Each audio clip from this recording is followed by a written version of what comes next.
Hey everybody, welcome to Penny for a Tale and tonight's episode of Fableforge Odyssey of the Dragonlords.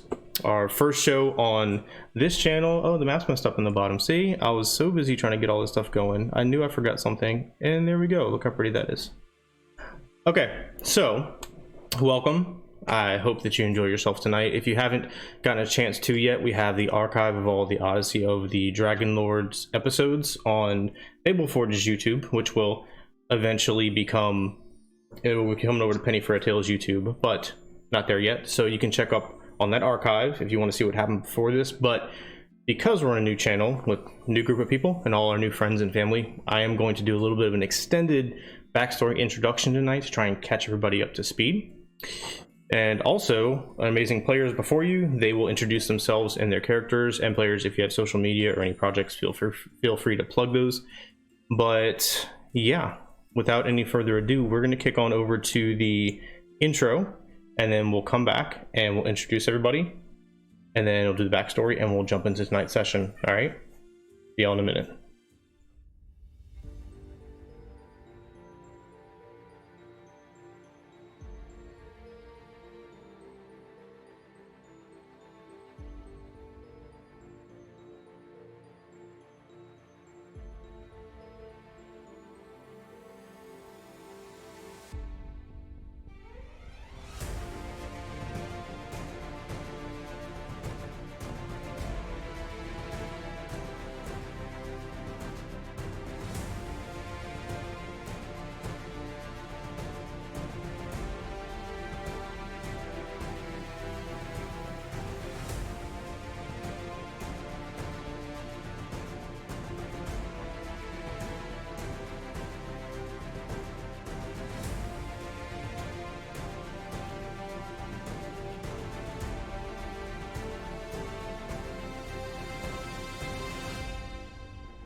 All right, so first and foremost, some introductions. My name is Joseph Kahrs.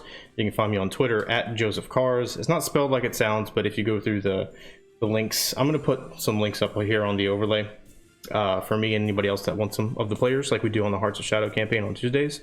But you can find me on Twitter there. And I am the DM of Fableforge. I've been DMing for about 2 years. I run 2 campaigns here on Penny for a Tale. Tuesday nights, Hearts of Shadow, which is based on the Rise of the Drow adventure. A lot grittier and more low fantasy than this one is. Have a great time with that one. And then Thursday nights, tonight, 8 p.m. Central, running Odyssey of the Dragonlords, which is a Greek mythos inspired campaign. And all of these heroes are destined to be the saviors of this forgotten and strange land of Thylia.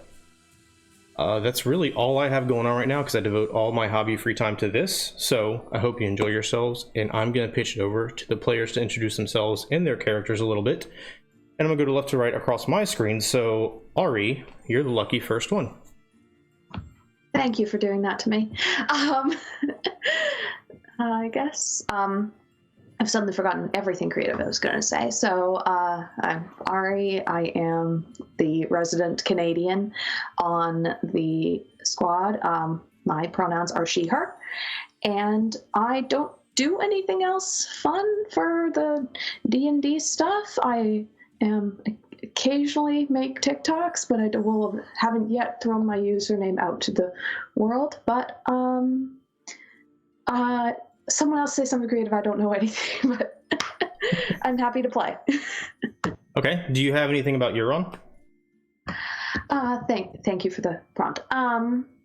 Euron is a Medusa fighter who is used to be a resident of Mitros, but was once human, but currently now has a grudge against the Lady of Dreams for not only her curse, but for the price that came with this curse, namely her missing family, and has decided that this group is the best chance she's got of meeting those goals, and has made friends along the way, I suppose.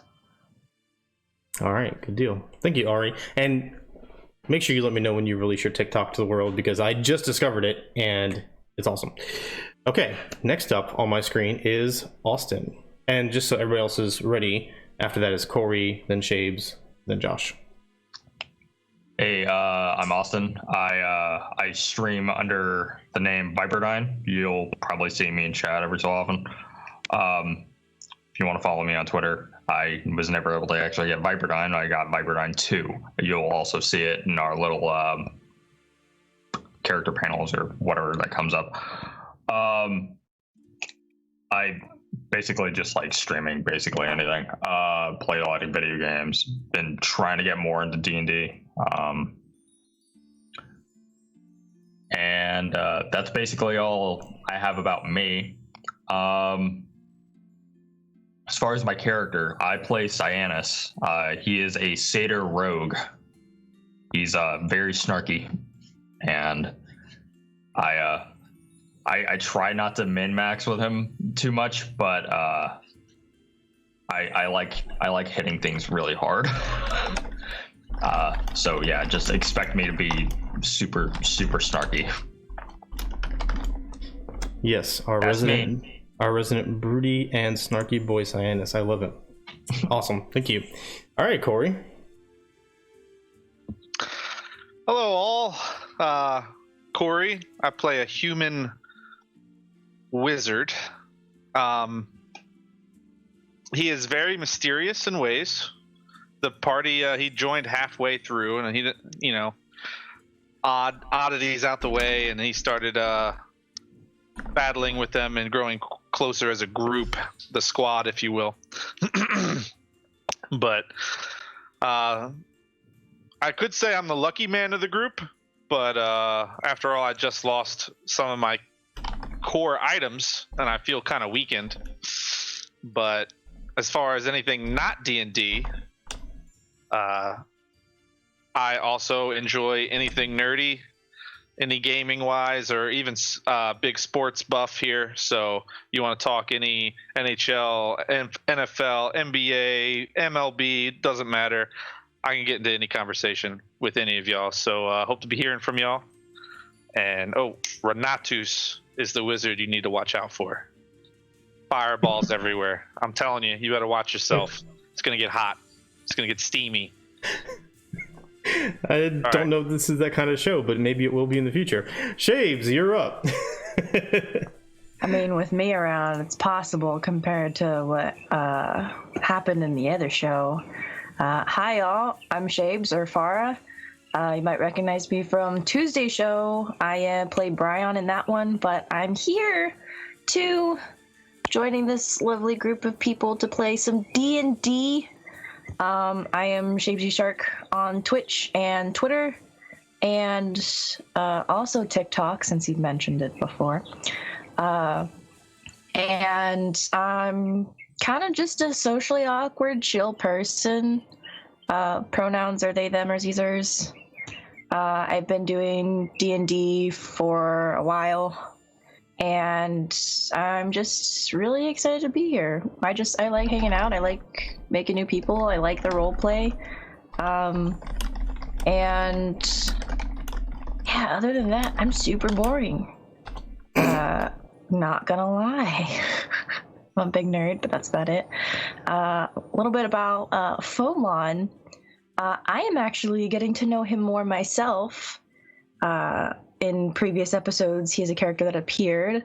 I am taking him over because I absolutely adore him and what I know about him.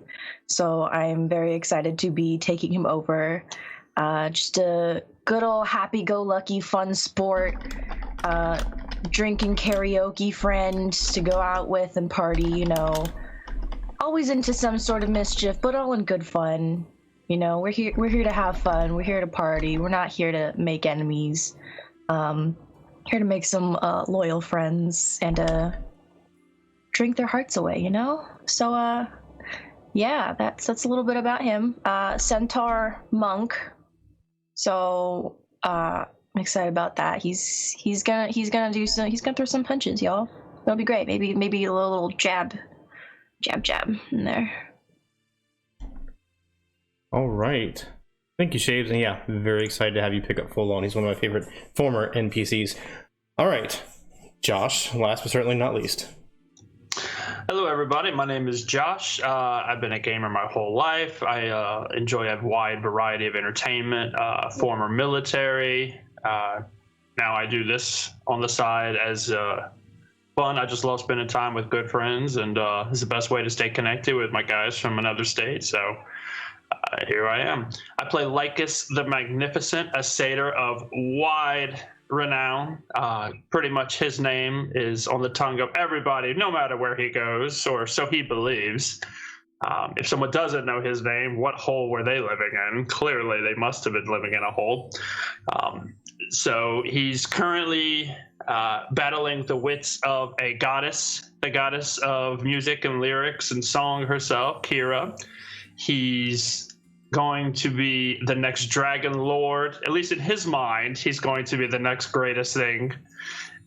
He loves to drink, so a Pholon, definitely an amazing addition to the game and someone he's excited to constantly go back and forth with. But yeah, he just enjoys the party, enjoys his friends, just hopes to see a better tomorrow. All right. Lycus the Magnificent. So, introductions out of the way. Now, I'm going to try and just hit the highlights here. Thank you, players, for that. I'm going to try and hit the highlights. We do have 50 sessions worth of stuff to cover. So main strokes here. And then we're going to catch up a little more in depth to the recent past. So, everybody except Pholon and Renatus now, actually. Euron, Syaanis, Lycus, and Aina were brought together by Kira, the goddess of music, one of the 5 gods, and brought to the Oracle because the Oracle believed that she had a vision, and Kira was tasked with finding the people within this vision who could prevent the doom of Thylia. The Oracle believed that the twin titans, Sidon, Lord of Storms, and Lutheria, Lady of Dreams, would somehow cause the ruin of Thylia and all of its peoples once the Oath of Peace ended. And there's a very limited amount of time before the Oath of Peace ends. The Oath of Peace was signed after the end of the First War, when the Dragonlords came over from some forgotten, lost, unknown land to Thylia, rallied the mortal races, which are considered to be the humans, gnomes, dwarves, etc., against the suppression from the native population, which was centaurs, lizard folk, Gigans, and so on. Once the Oath of Peace was signed, peace ruled over the land. The Dragonlords built this great empire, with Mitros being the capital city and Astoria being another major city. Fast forward to where you all came in. The Oracle told each of you that you had your own role to fulfill in this destiny of preventing the doom of Thylia. Along the way, there were some great labors that you had to achieve. You had to relight the fires of the Mithril Forge, an ancient magical forge that was used heavily during the First War to craft weapons, armor, and magical items, which helped the mortal races succeed in holding back the tides of the native races during the First War. So you had to reclaim that and relit that. You did. You kicked out some underground denizens that were fouling up the place, fought a young Cerberus, and relit the Mithril Forge with the help of a fire elemental creature that you've come to know as Sally. You also had to find and drink from the Horn of Balmitria for another vision, which the Oracle was not privy to.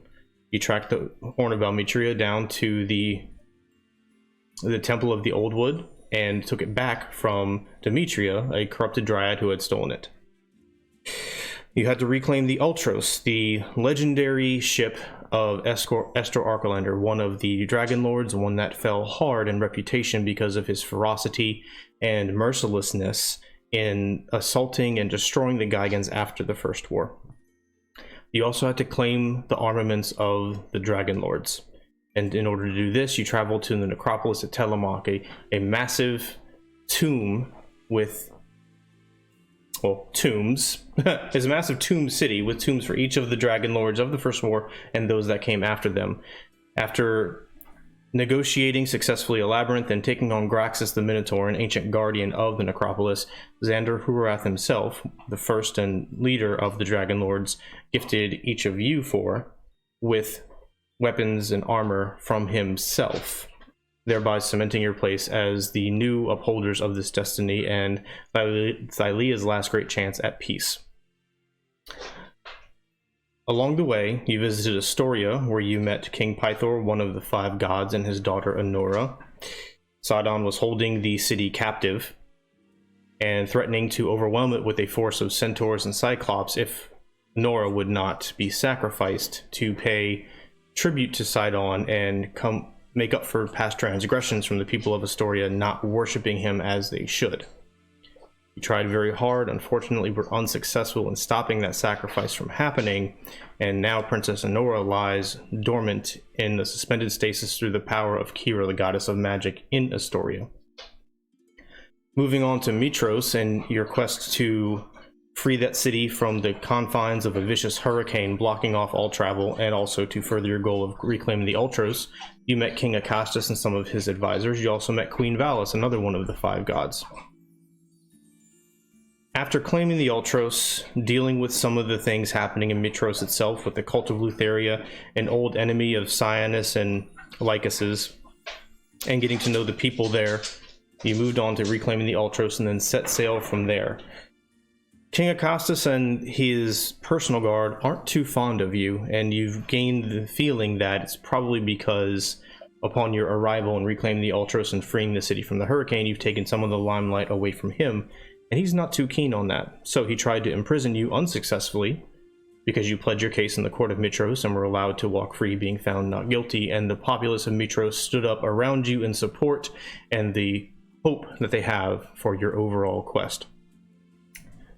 With the Ultros in hand, you refit it. Many of your former allies and friends that you met along the way joined you on the Ultros to sail across the seas, which is now the current stage of your journey. The goal is to travel to the various islands in the Cerulean Gulf and the Forgotten Sea to gain knowledge and allies and defeat potential enemies and gain magical items and all sorts of other things to prepare yourselves for the final confrontation with Sidon, Lord of Storms, and Lutheria, the Lady of Dreams, so that you may be successful in averting the ultimate doom of Thylea.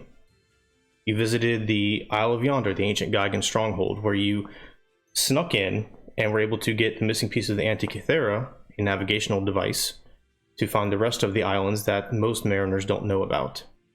From there, you went to Fire Island, a tribal island with this native lizard folk population, and there was some internal strife going on. There was a tribe that was attempting to assert its will over the rest of them, and they were also shifting away from their natural religion of the Nameless One in favor of Sidon. You did battle up in the top of a fiery caldera, you laid waste to the would-be assaulters, and you made some friends there as well.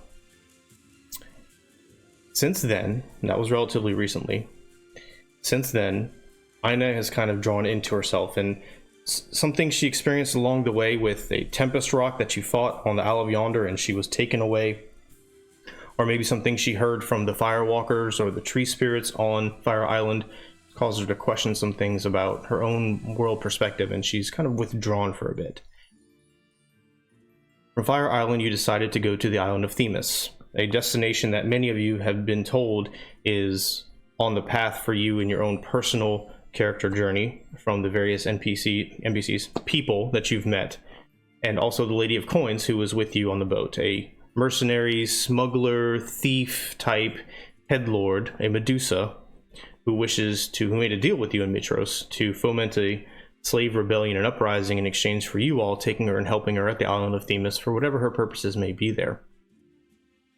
Leaving Fire Island, you set sail for the island of Themis, and on the evening, one of the evenings in travel, a massive meteor streaked across the sky, narrowly missing the Ultros and slamming into the sea next to you with a massive splash and bubbling, churning, boiling water before going to rest somewhere deep below. You are all on the deck for this. I also didn't mention that we picked up Renatus and Mitros, this strange traveler who seems to have a little bit of amnesia, and the Oracle decided that Renatus would be best served by traveling with this party and seeing what his destiny is, because the Oracle did not see him in her visions. She didn't know who he was, and that was very peculiar to her. She wanted to know more.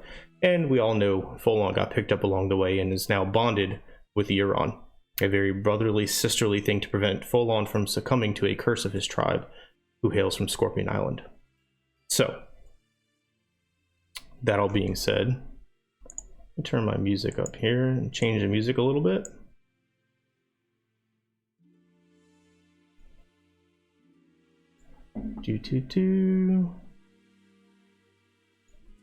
All right. So, my friends, you find yourselves on the Ultros. The night air is still. There's a gentle sea breeze coming across. It smells salty, and the boat is gently rocking with the last of these waves being caused by the meteor striking, finally subsiding and getting smaller and smaller. The dark water beyond several hundred feet to the left-hand side of the Ultros, where you're all looking at it, the bubbles are slowly starting to die down. The water doesn't seem as turbulent or as boiling. The many stars and constellations dart the sky, and the majority of the crew of the Ultros, even those that were off duty and sleeping, have come up to the deck and now surround you, all 100+ souls of sailors and friends and you yourselves, to see what the commotion was and how narrowly you averted complete disaster. So, with that, what do you do? So, who's going in to check? Yeah. I'd call out an all stop, of course. Down those sails, drop the anchor, as best I can. Because obviously I don't want to go over it or go past it. We're definitely going to find out what's happening down there. It takes you repeating yourself a few times to snap people out of it, and Bullbug starts shouting in his growly, meaty voice, and people snap to hoist the sails. They tell you that they have to circle around a little bit to blow off some of the forward momentum because the sea is too deep here for the anchor to bite, but they should be able to drift near it, and through a combination of oars and the tiller, they can stay within a decent range of it. Absolutely. Do I have any diving? Do we have a diver's bell or anything of the sort here? Like, is the water still steaming? Oh, that's my question. I have a potion. It has been, it is, but it is dying down pretty rapidly. The sea is wide, deep, and cold here. As soon as Rennie mentioned that he has a potion, I just snap my attention straight to him. Like, was it one of those ones that you got back in Mitros? Yes, it was the potion of water breathing. Oh, okay, that could work. Ain't that the one we smashed? No, I gave you one. You remember you strapped it to your leg for the Olympics? Oh, yeah, no, I remember that. I just thought we had lost some. Yeah, it's probably back in my box. I don't use it. I wouldn't need it. Yeah, let me go check. I'd run off to my cabin, rip open my chest of forgotten stuff that everyone's given me. Oh, this one.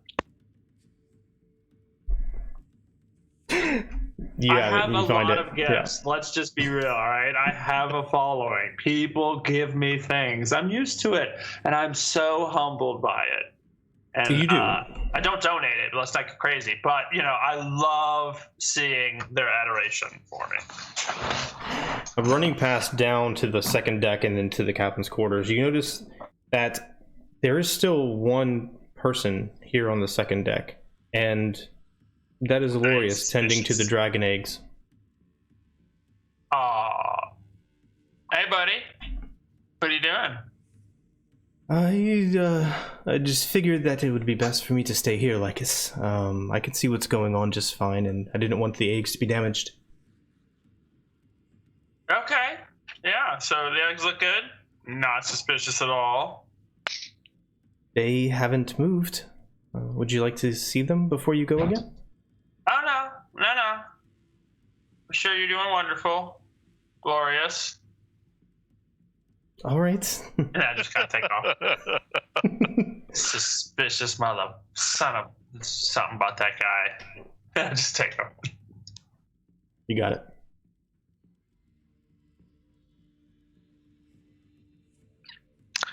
How deep do you think that is? Probably deeper than any of us have ever gone. Am I right, Lycus? Yeah.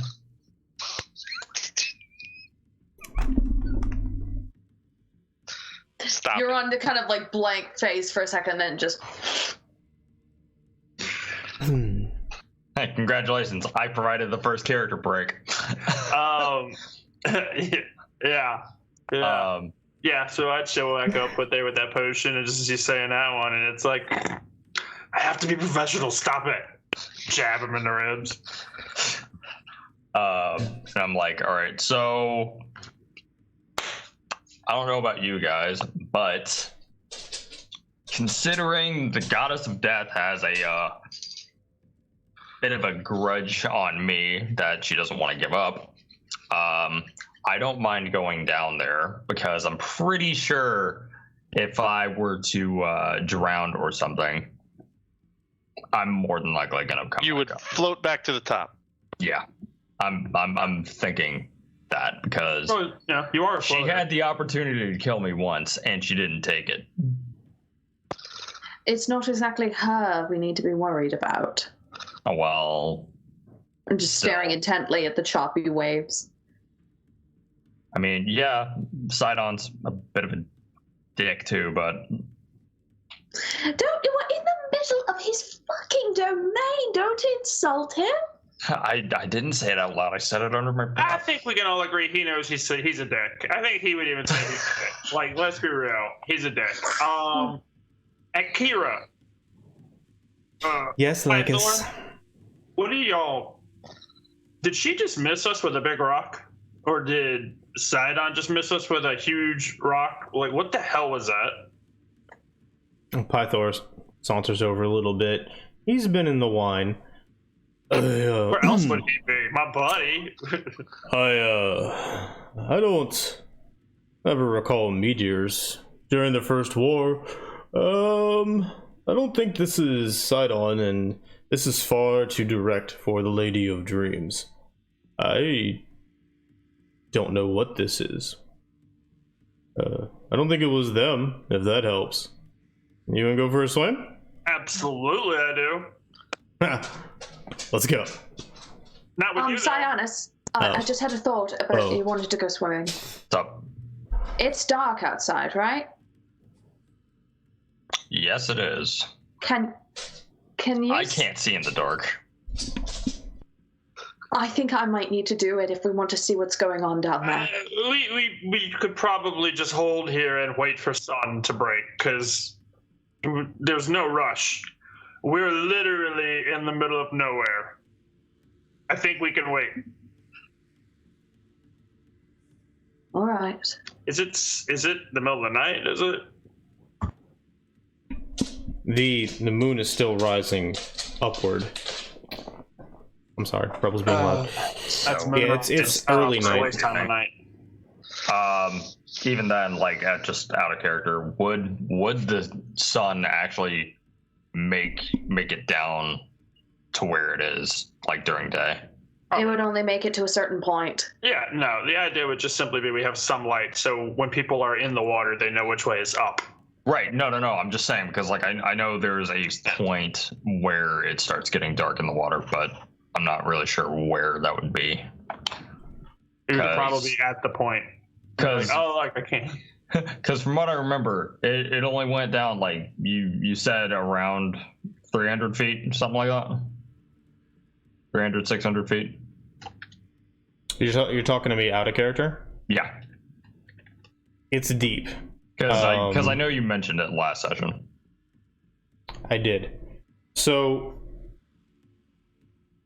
doing some quick math and using your character's immaculate knowledge of this, because players talk to the DM about it, considering the size of this thing streaking overhead versus the size of this now pulsing, eerie, kind of greenish glow you see deep in the water, it's probably somewhere between a quarter mile and a half mile down.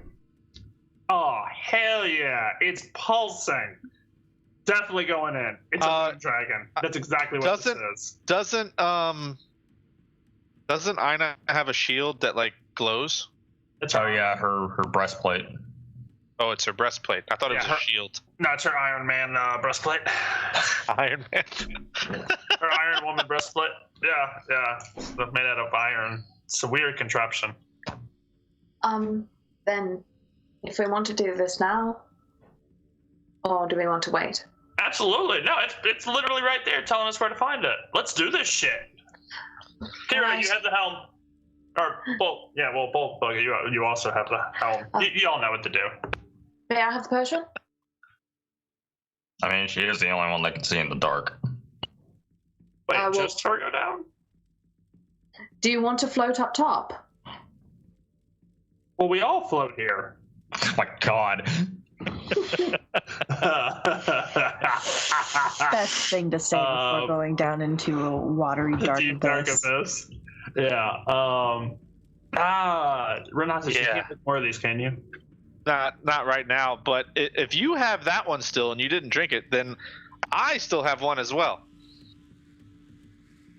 Let's do this. Because you said this is emanating a big glowy green light. So we should be able to at least follow it towards the source. Yeah, I wouldn't say it's big at this depth, but it's visible. Yeah, but you can follow the source. I'll just start taking off the majority of my armor, except for like Don't my breastplate. It's okay. I'm gonna leave my breastplate on. Okay, we're going. She's gonna get naked on the actual on the deck, and we're just gonna be like, bye. Wait, you're the captain. No, just like basically just underclothes, leave the breastplate on so I have some form of AC and buoyancy. Okay. Ocean. Look at Pholon, just go, I promise not to die. Boy, you better be careful down there, because if anything were to happen to you, I honestly don't. You better come back for all your stuff, because if not, then I have to keep it in memory of you, and you know I don't like things. I love you so much. I got your vow next time. Oh yeah. I'm sorry. Let's I do only retained about 50% of what you said. No. All right. So And then cannonball. we're doing this. Cannonball. So- I love how she cannonballs, and yet we have the potions, and we check them. Okay, so who's taking potions? Euron and Lycus. Who's you Okay. taking? What's that? Otherwise, Renatus took yours. I didn't take it. Oh, I thought you took yours. No, he was No. saying that he has one. I have so- one.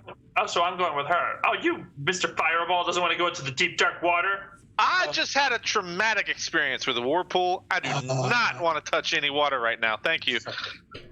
Any. All right, so I mean, me and Euron. Renatus, you had two potions. That's what you wanted. Yep. Yeah, two potions. One was a verified potion of water breathing from the academy. Yeah. The other one was an experimental potion Yeah. that you bought for cheap. But he's neglecting to remind everyone of that. Which potion do you have that you give to Euron versus which one does Lycus have? If I remember correctly, Lycus has the experimental. Okay. All right. So We can go back to YouTube. It's there. I know No, exactly you're which good. one. You're good. So Euron, you drink potion of water breathing and jump cannonball, splash into the water. Lycus, you take potion of water breathing and you're gearing up to jump in and make a big splash and be as flamboyant as Lycus normally is. However, you feel this itching feeling underneath your arms, like around your armpits, from your chest to your biceps, and then kind of on your forearms and down by your calves. And you scratch and then you feel something peculiar. So you look at it and you see that you have grown these odd looking fin-like appendages on your forearms, beneath, on either side of your torso, and on your calves. So Euron, you can breathe underwater for an hour. Pretty straightforward there. Okay? Lycus, this experimental potion did not do exactly what they thought it did. It gave you the benefit of having a swimming speed equivalent to your walking speed, but you cannot breathe underwater. So I go underwater, and I got these appendages, and I come flopping around like a seal, and I'm like, all right, different, Renatus, it's different. Let's do this. And then I go under and immediately start to take a breath. Wait! And I go like, I'm just watching, like, treading water, like, underneath, looking up, like, what the hell just happened? I'm just hacking everything into the sun because this is salt water, ocean water. And I'm just looking at my fins and looking at him and just hacking everything I had for breakfast, lunch, and dinner. And, yeah. Oh, I am. Are you okay?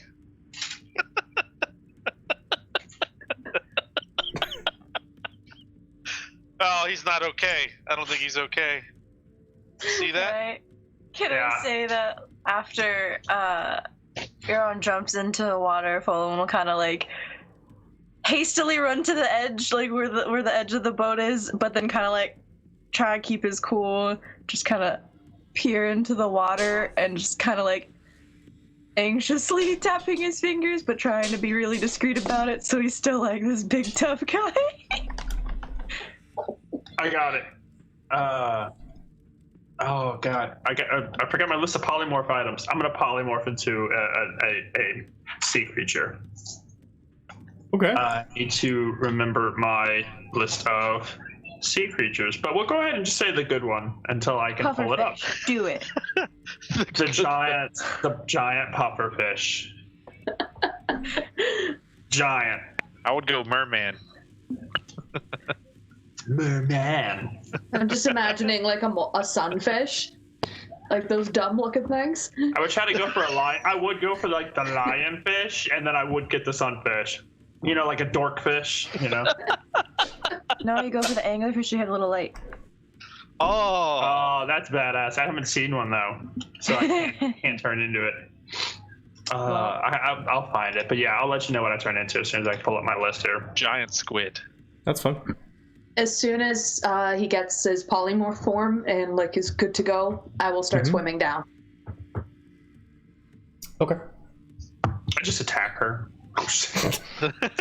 That'll just take you it'll just take him a few seconds. So while he's finding that, I'm assuming that this water creature is going to have a swim speed. Euron, do you have a swimming speed? No, I do not. All right, so Lycus, in your polymorph form, whatever it may be, are you going to be sticking with Euron, or are you going to go ahead? Probably will go ahead, but if I can have her hold my fin, I will. As like I said, depends on what I'm getting. I'll help her. I'll stick around. Let's be real. I'm not going to let her just flop around in the ocean.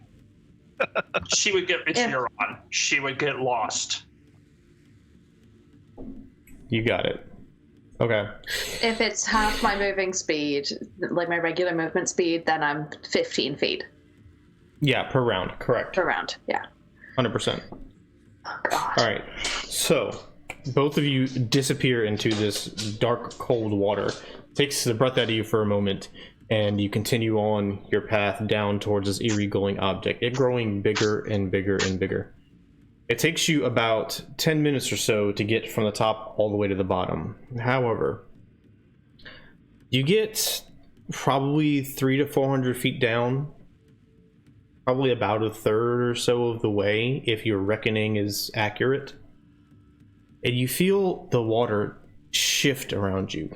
Not unnaturally, but more like a strong current, a strong force of water just kind of buffets you to the side and sends you rolling a little bit. You stop and you gain your bearings and look around. You reorient yourselves with the eerie glow at the bottom, and you can still see the moon barely shining up through the surface up above, casting a dark shadow along the length of the immense Ultros. And then another one from the left side, pushing you and rolling you silently. And then nothing.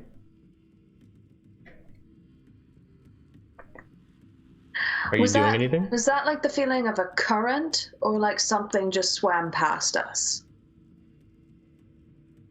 Technically, it could be both. Yeah, it's technically both, but if you want to try and discern the difference, you have to give me a nature or survival check. Your choice.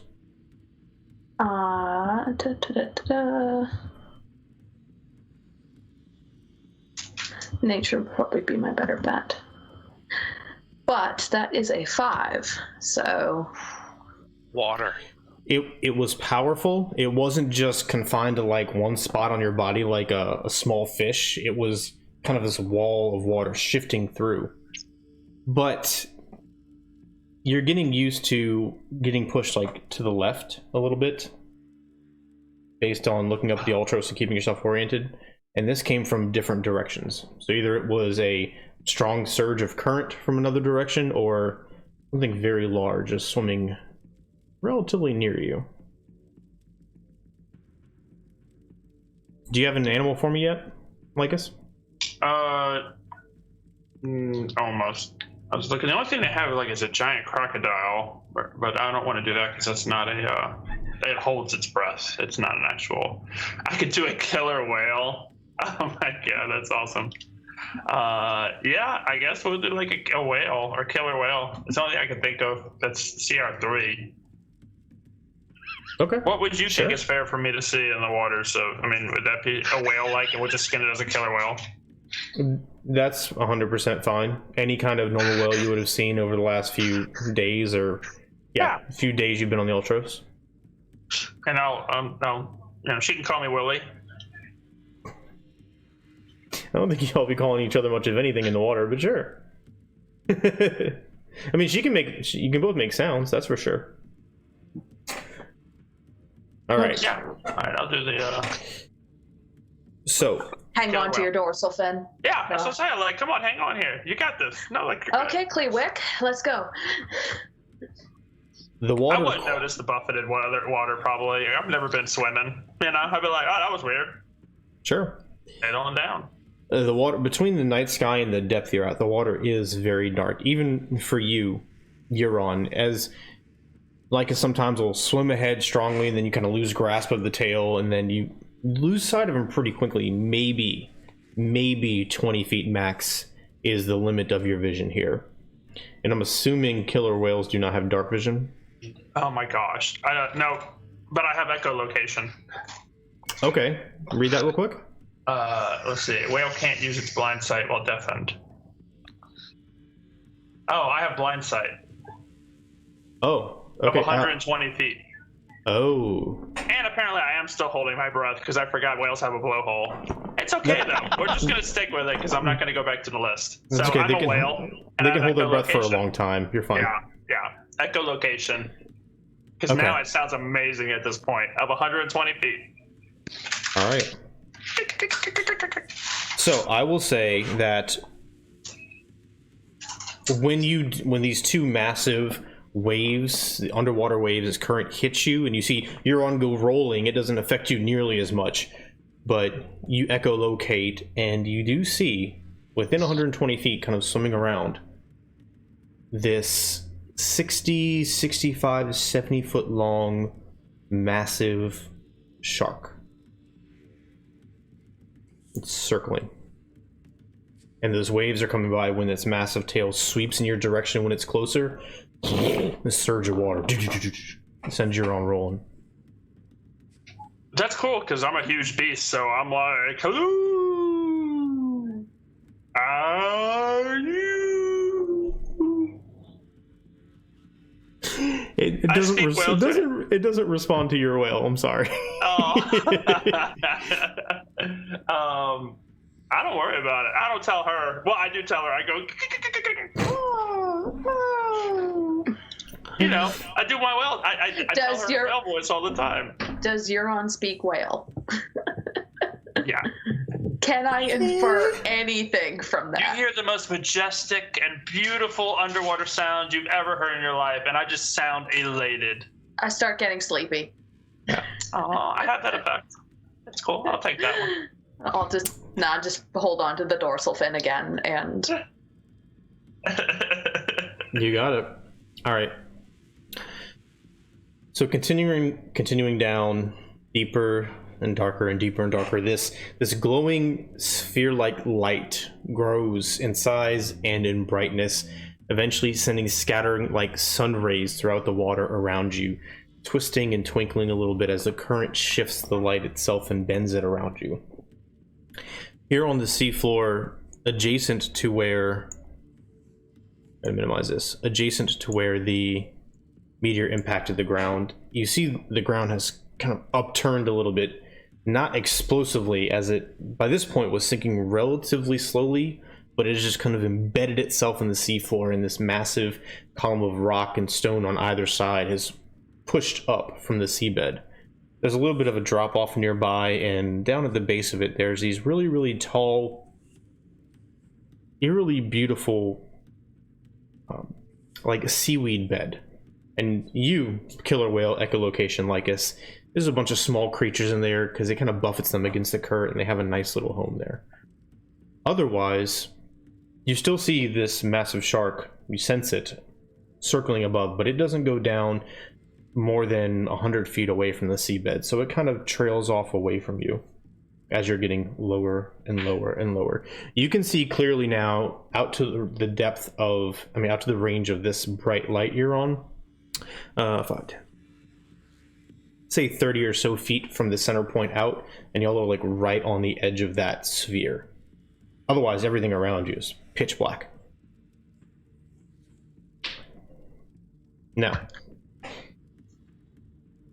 if the rest of you would humor me, please, Syaanis, Pholon, and Renatus, if you could take off your headsets.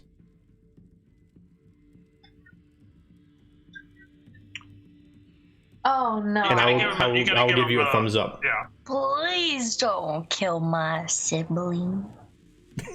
I would appreciate that. All right, so you two. Oh no. What are you gonna do?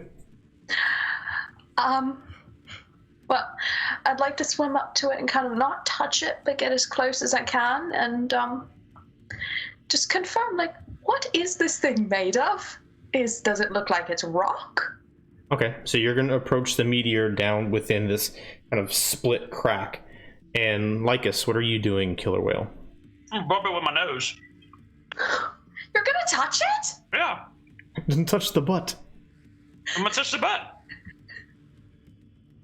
Okay, so you can't really, being as wide as you are, you can't really get your way into this crack, but you can try and push these bigger rocks to the side a little bit, Yeah, Lycus. I'll do that. Yeah. Make more room for Euron. I'll try and help her out. Get a bend in there. Realize they're not lifting arms. They're not leverageable, but yeah. Okay. You prop it up. I'll kind of come around and grab it with my mouth if I can, or beat it up. Yeah, we'll do this. Yeah, okay. Okay, you got it.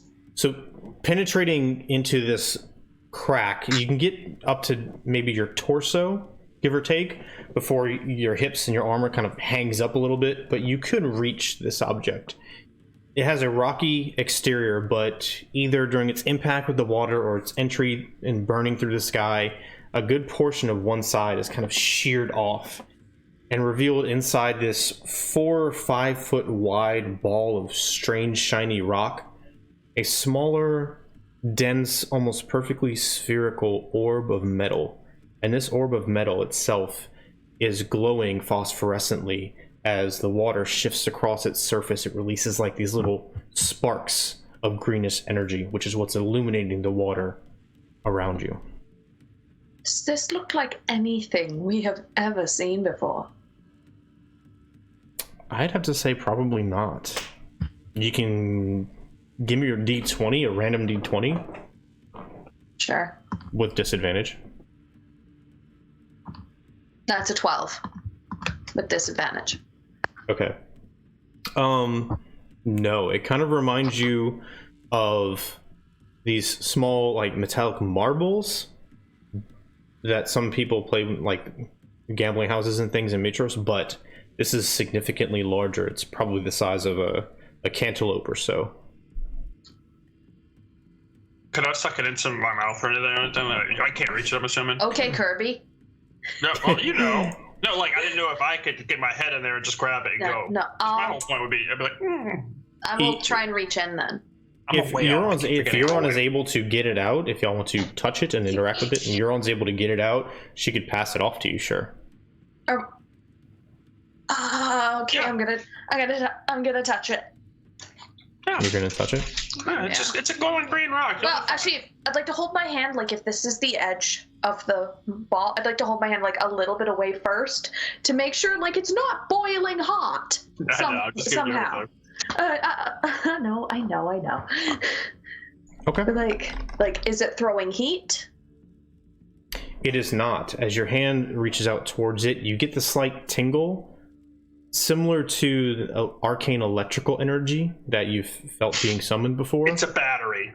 But as you kind of push past that, the water is startlingly cold. Like, you're already in cold water, but you're surprised that the water around this sphere itself hasn't frozen. Okay. Yeah, then I'll touch it. I'm gonna touch it. And I want to try and drag it out from the center of this rock. Okay, so you reach down and you put your fingers around it. It's smooth, and you have to wiggle your fingers in around the craggy surface of this meteor to get there. You go to pull on it in this awkward angle you're at. It's really difficult, and it's a lot heavier than it looks. It's very dense. Oh God. Okay.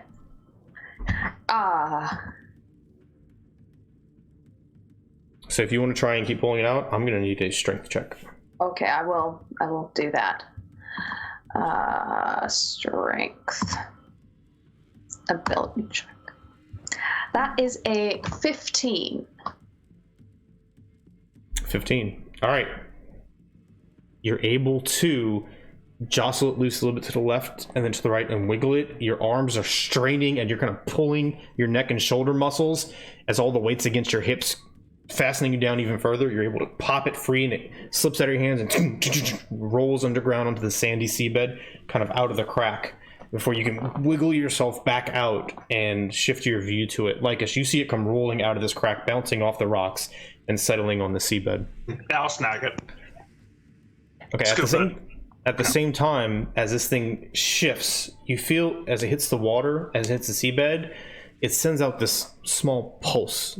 Oh, Not powerful, but you see the sand kind of rise up in a circular pattern and out around it. Yeah, very similar to that. Yeah, I would definitely be hearing that, I'm assuming.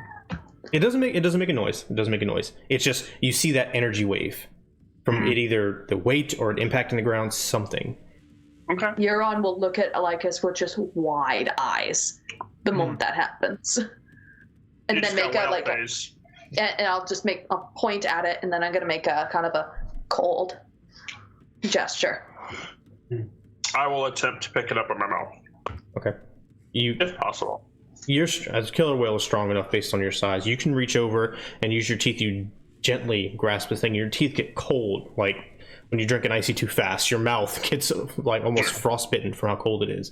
But doing that, you shift your massive body, kicking up sand all around you. When the sand settles, you see over on the side, a little bit down off the cliff, where that kelp bed was, these 4 or 5 foot long strings of seaweed, thick lying, several pairs of eyes glowing with the green light reflecting off of them.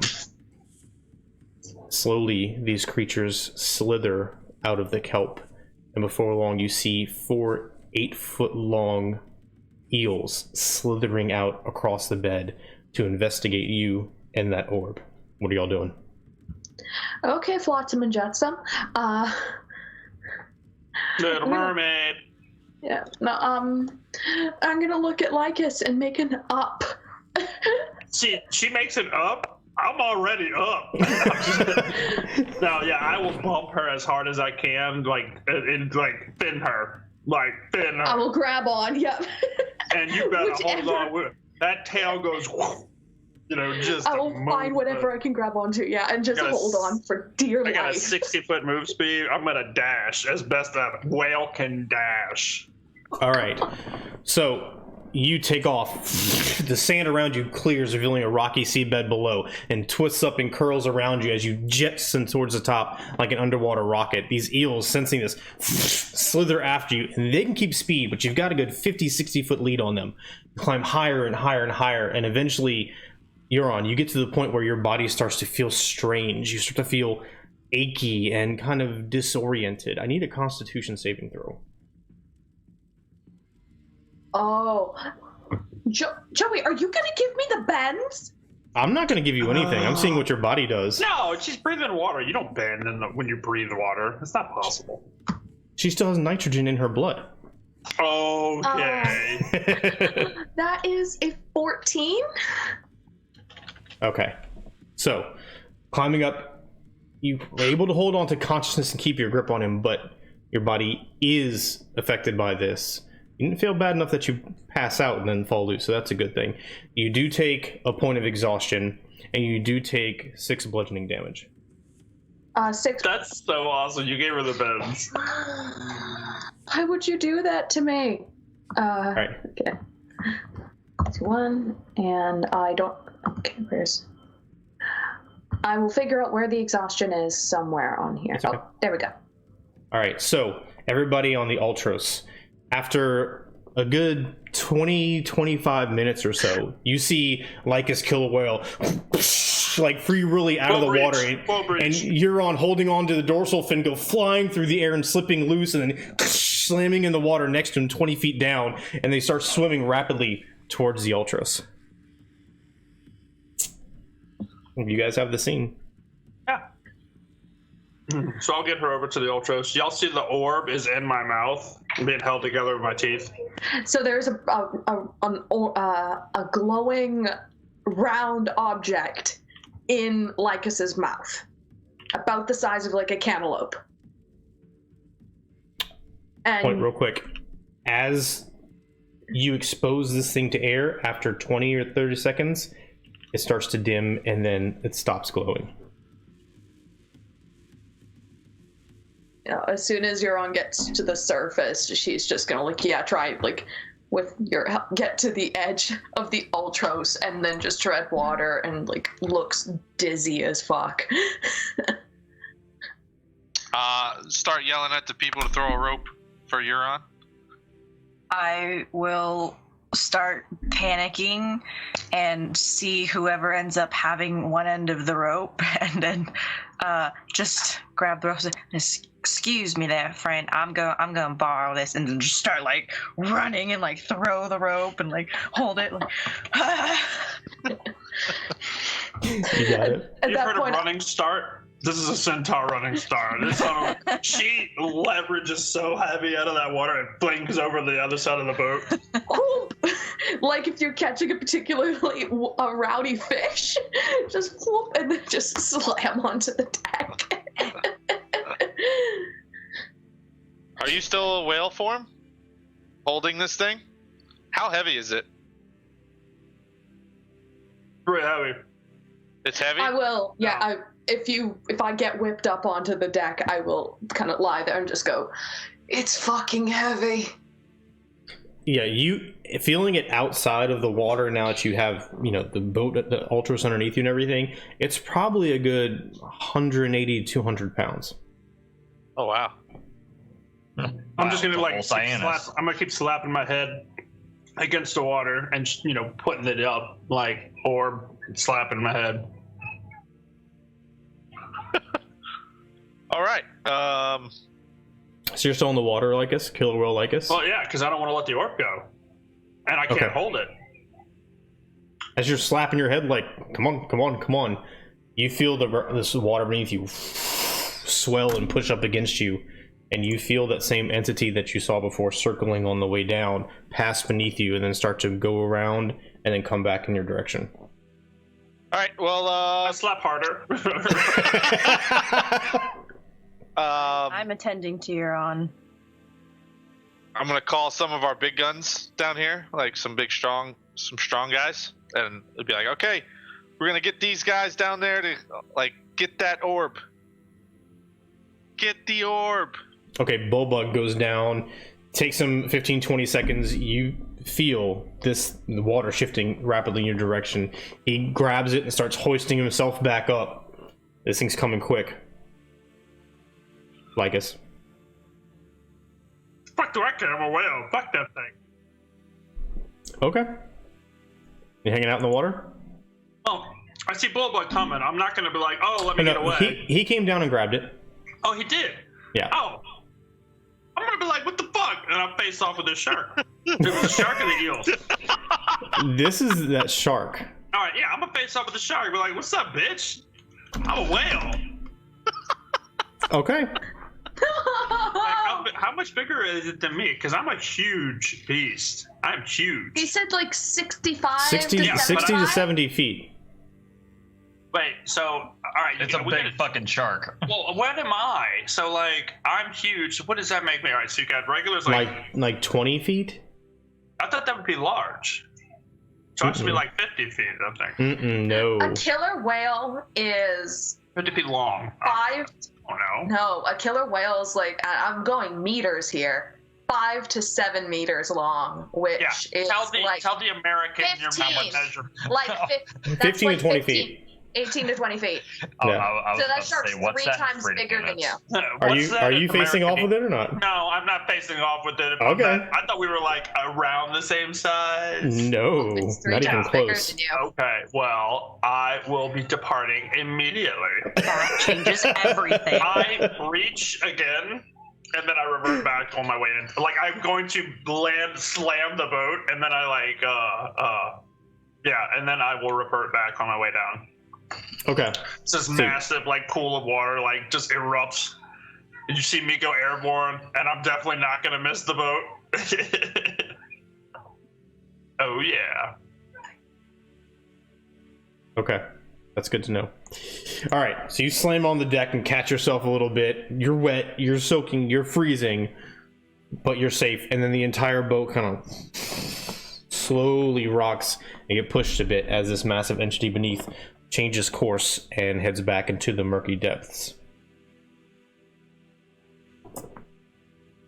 So, you have in your possession an orb of star metal. You are both wet, you're cold, Euron, you are a little disoriented and decent amount of pain, kind of gasping a little bit, and everybody is looking at you and this massive, tiny, super heavy cannonball-like object that is now standing with you on the Ultros. Hey, you said that was glowing, right? It was glowing when it was in the water. Once the majority of the water drifted off of it, it stopped glowing. Can we get a bucket of water? Pholon And at just this point is put like it in. grabbing blankets and towels and whatever to like dry Euron off, and like, what are you doing just standing around there? Can you get me a cup of water from my sister here? I don't think you understand the importance of staying hydrated even after going for a swim. That's a different type of water you don't know, and just go get me some water. I'm just trying to like keep her warm and dry her off. And like, okay, if it hurts anywhere, tell me where it hurts. We gotta fix all the boo-boos. You gotta tell me where it hurts. If it hurts anywhere, gotta get you. We gotta get you some. So this is like 7.5 foot tall, bulky, burly centaur is sitting here mother henning over Euron with this expression of dire concern and impatience on his face as Euron says I'm just like suffering. lying there, like kind of gently slapping at his leg, like, Pholon, I'm all right. Darling, you don't look that much all right. We're gonna take care of you. It'll be fine. Don't worry about it. We didn't get eaten by the shark that was chasing us. It's fine. Well, no wonder you didn't get eaten by a shark. I told you not to do any of that. None of that dying. I don't need none of that. You sound like my grandmother. What are brothers for, honey? So Syaanis, you said something about getting water. What are you doing with that? I'm trying to just get a bucket of water to have the ball. Trying to make it glow. in. Okay, well, you could either get some of the fresh water you have stored on the boat, or you could get a bucket out of the sea by lowering a rope and picking some of it up, or whatever other kind of water you can come up with. Yeah, that second one. The second one? Okay, so there's a couple of buckets go over to the side of nearby. the boat, just dunk in a bucket, pull it up. Okay. Team lift into the bucket. All right, so you have a bucket of cold seawater. Cold seawater, and then there is a ball of star metal in it. So you put the orb of star metal in it? Yeah. Okay. That was the and I'm just curious about this. Okay, so you're getting somebody to help you lift it. I was about to ask that's why I was like, your team strength lift. modifier was high enough for that. Okay.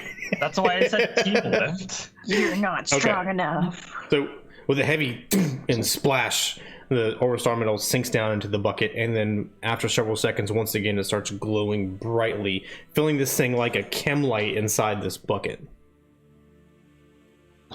That's a glow stick for all you. Oh, sorry, glow stick. Yeah, yeah. Normies. I'll walk over and I'll call Kira, and just what the hell is that? She's standing relative 10-15 feet away and taking this all in, and then she comes over and looks down and looks at you and puts her hand on your shoulder, and then realizes it's cold and wet and kind of takes it off real quick and wipes it. That, my friend, is an orb of star metal. My father can use that very, very well. They're very rare, and some of the most powerful artifacts we used during the First War come from that metal. Really? Yes. What artifacts were made from star metal? Well, there are traces in it in all of the armaments that Xander gave each of you, including that crown on your head. But when a bulk of it is used, some of the greatest rods and things like that have been crafted. For more information, you'd have to talk to my father. That's more his niche, but I know it's very valuable and very powerful if it's harnessed correctly. Euron just gives a thumbs up from where she's lying on the deck.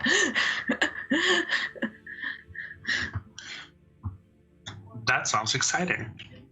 I'm like, okay, yeah. Well, we'll talk to your father here shortly. So is Euron okay? Like, I'm Yes. sure I look over at you. Are you dead yet?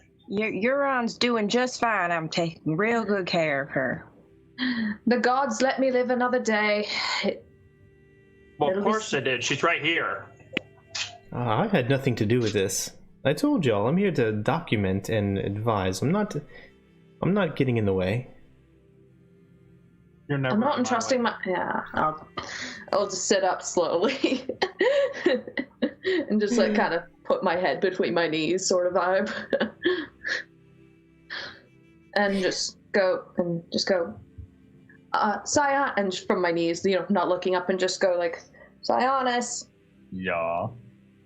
Sounds cool if you bang it against something against it. And then I just Use whip your out my head. trident and I'm just like, That makes The that orb? exact noise. yeah. As you slam your trident into it, and you feel almost this kind of slight repulsion, as though you expected kickback because, physics. But it's almost as though it repelled the strike a bit, and you would expect the ring of water to kind of reverberate with just you slamming an object into there, but it continues to go for a good 5-10 minutes after that, as though it's expanding and contracting the very water or area around it. It's peculiar.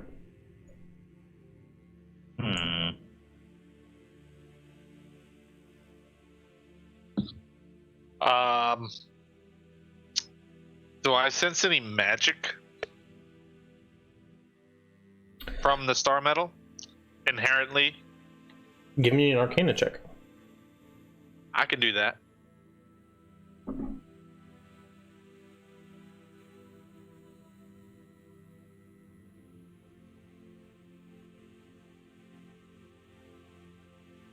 Oops, hit the wrong button.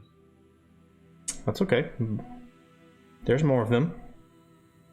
Totally more of them.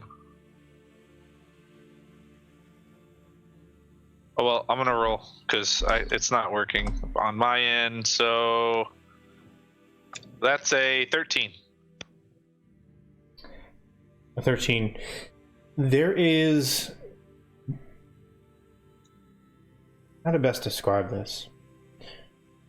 So, in your experience with magic, you've learned to sense the manipulated threads of the weave, the controlled and harnessed either in the environment around you. this orb is giving off a similar kind of energy, except it doesn't feel like a current being directed in one direction or another. It feels as though it's more like a wellspring coming from within, unharnessed, uncontrolled. Pure. Sure. Pure is a good word. Let's go with pure. I'll let you describe it. Sorry. No, you're good. It's fine. It is. It's uncorrupted. It's unharnessed. It's just ethereal energy. It's not overpowering. It's subtle, but it's there. Huh. I'll have to write about this. I will jot down some stuff in my journals and, my findings and whatnot, and I will, draw a picture of it, and with Syaanis holding up his thumb with a bucket and some glow, since he wanted a little glowworm in a bucket. You got it. Interesting, very interesting.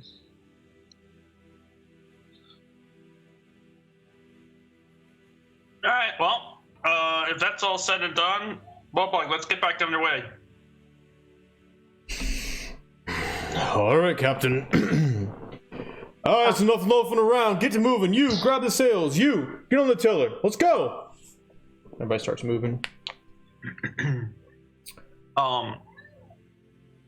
We'll have to, Pythor, I'm gonna tell everybody this. Pythor says his father is very familiar with this type of material.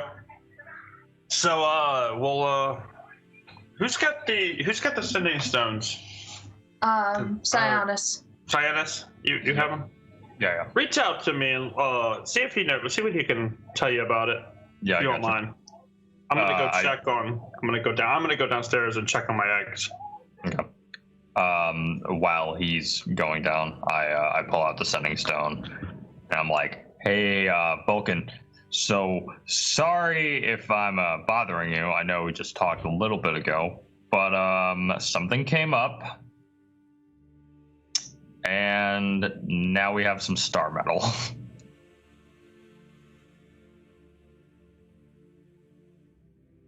You wait.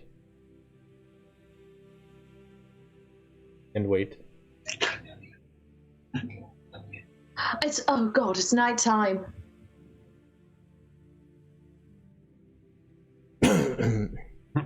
Yeah, you have what now? You said star metal.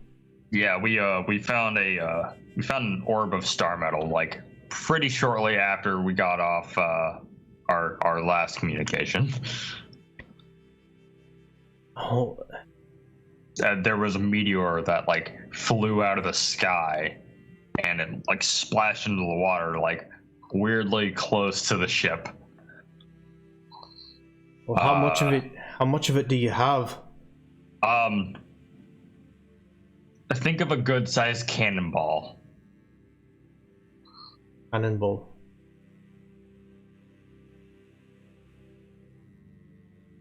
What's a cannonball? I'll wave my hand over. I'll wave my hand over to Syaanis. Yeah, I'll wave my hand over to Syaanis. A watermelon. Oh. All right. Well, I could. Hey, I could use that. I'd probably only be able to get one thing out of it, but I could use it to make something. I can make all sorts of things. Is there anything in particular? Or, I mean, are you just telling me you have it for fun, or what? What's what'd you wake me up for?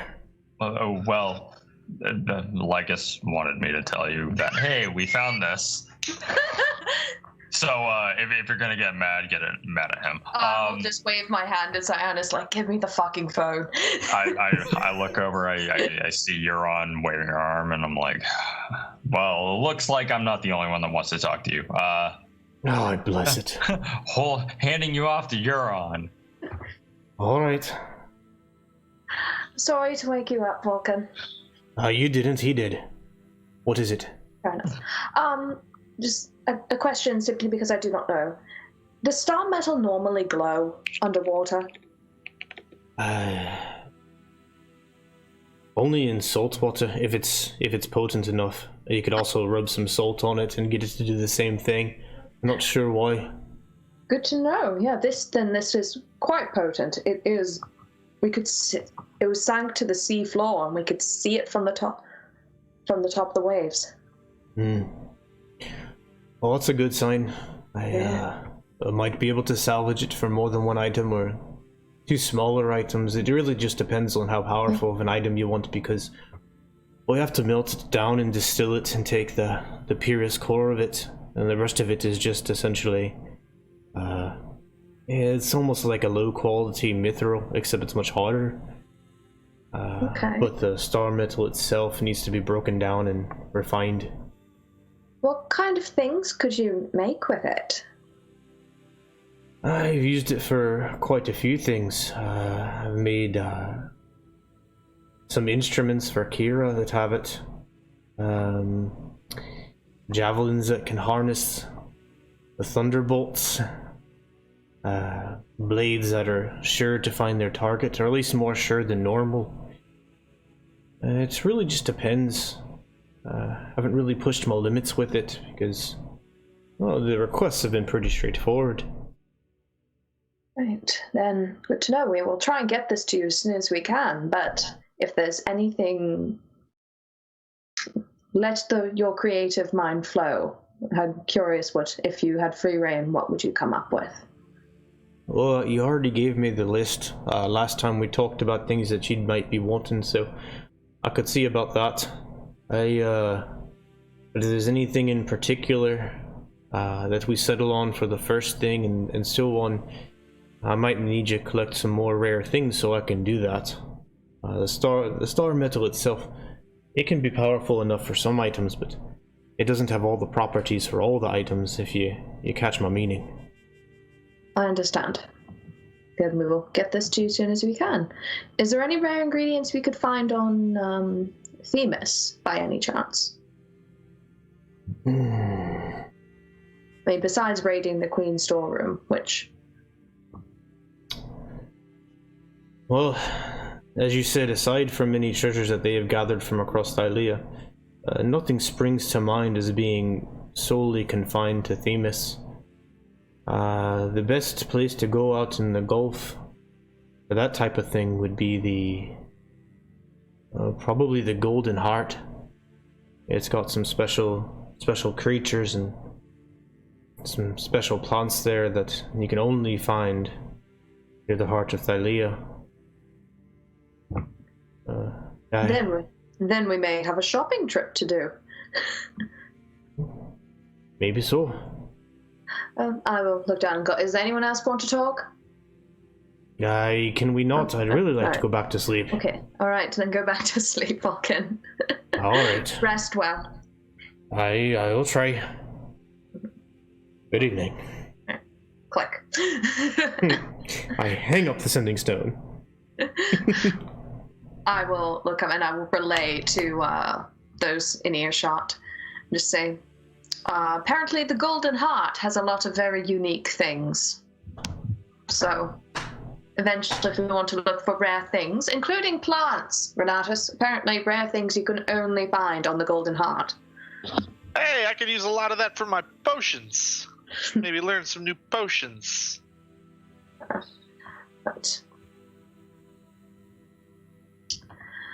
well, until that time comes, it sounds like the only potions we need is some alcohol. So let's go ahead and drag our cabooses down there and get a little something warm to drink. What you think? do I have to have the water before I have the alcohol? Well, yeah, that's real important. You gotta keep hydrated. Alcohol's just as bad as that salt water down there. You're gonna get real thirsty, don't you worry. You're gonna drink this water first. You're gonna drink a couple drinks. You might drink a little bit more. You gotta learn how to do the alcohol correctly. Otherwise, it's just all bad, sister. All bad. You don't want it now. The connoisseur of drinking over here. Stand your high. You have to water, double beer. Water, double beer. Water with sugar. Devil beer. Do you need to eat? Nah, it's fine. Liquid bread.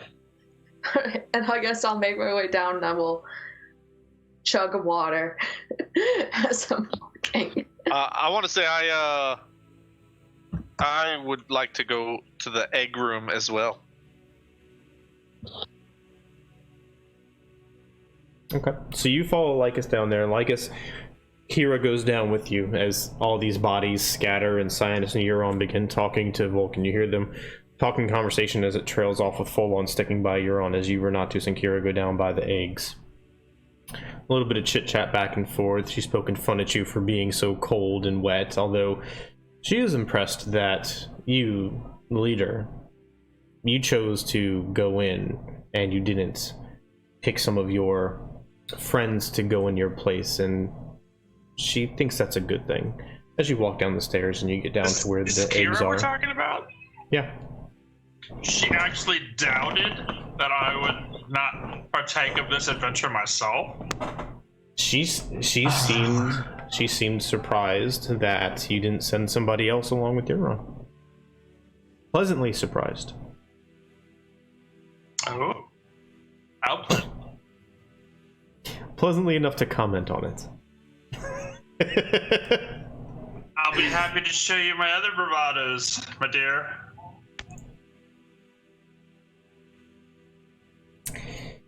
Right. Well, oh And look, like- the eggs. From like from above deck, you hear Syaanis just chuckling like, I thought you were talking about the fucking Lady of Sea coins.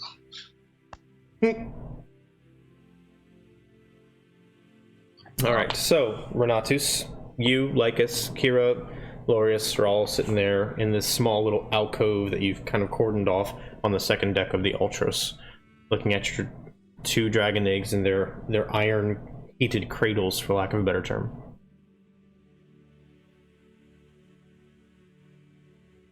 Anything in particular I wanted to do? Yeah, I'm sorry. I go hug my egg. Okay. You reach over and wrap your arms around it like this large, scaly, golden watermelon. Suddenly reminded of how hot it is. How long are you going to hug it? Oh, just enough to be like, hi. You got it. I mean, it's not smoldering hot on the very top. No, it's not. No, it's not. You can touch it for a couple seconds without issue. I like to have a moment, you know. I don't know what he knows and doesn't know. He knows Daddy's here. You know, I'm right here, buddy. Or baby girl. I'm not. It's okay. Whatever you tell me, it's okay. I'm here for you. And then I will regale my egg with the story of what I found underwater. Okay, you do so, and Kira listens with a slight half smirk on her face, looking up at Renatus every now and then playfully, and looking back at you and listening to you. And I'm sure to embellish on the size of that shark. And I saved Euron from the deep, dark depths with these evil giant eels and this massive shark, bigger than the Ultras. You'd be so proud. You see Lorius pointedly looking, almost too pointedly looking, like averting his eyes to Renatus, the egg that you brought back with you. I'm just gonna hold his gaze, stone-faced. He's not looking at you, he's looking at the egg you brought back. Oh, I thought he was looking at me. And I was just be looking back at him. I thought he was looking at me because of that story, and I was be like, No.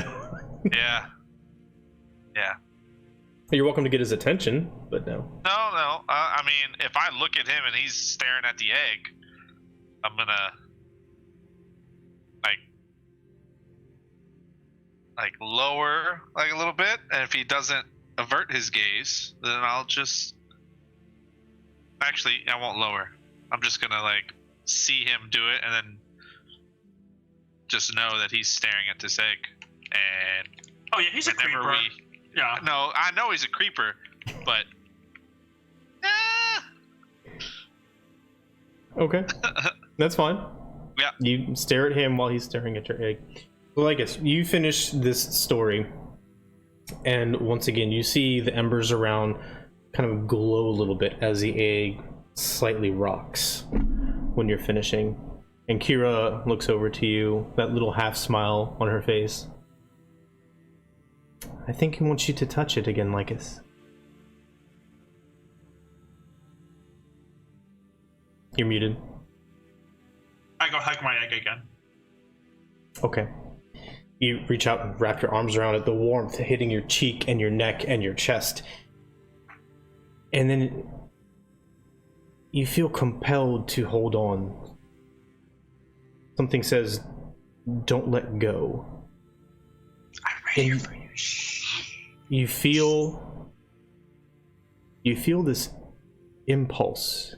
It's almost like an emotion, curiosity. And something is questioning you. Something is calling out to you to see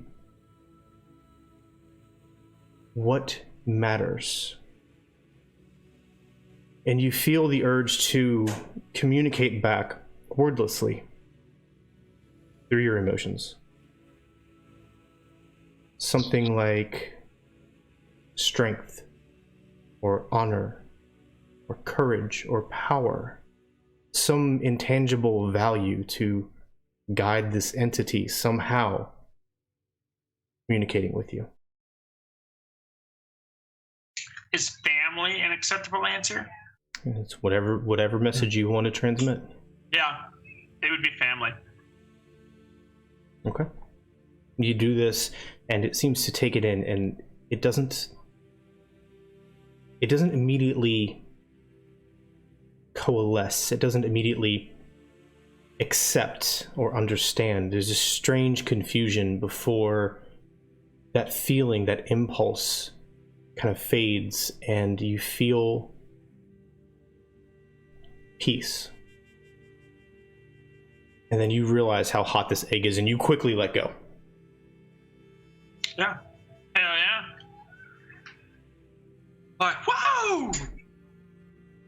God, it's hot! Ah! Yeah. I think he likes you, Lycus. Thing, and it's like, she. Well, I like her too. She. Oh, I thought you knew something with your your godly powers over there. Okay. Thought you were gonna get it on me. I was already gonna come up with girl names. Let's do this. You will know its name when the time is here. Wait a minute, you're telling me that the dragon tells me the name? I am saying that when the time comes for you and this dragon to become as one, if you choose to do so, you will know its name. Take that for what you take it as. I just kind of look at the egg and be like, I've already chosen. Like you don't think about saying, you just kind of like say something and be like, I've already chosen.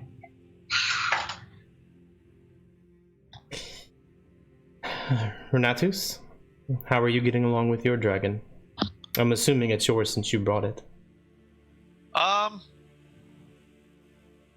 Fine, I guess. And I'm gonna like burning hands it, like just one hand on it, just constant flame of my own on the egg.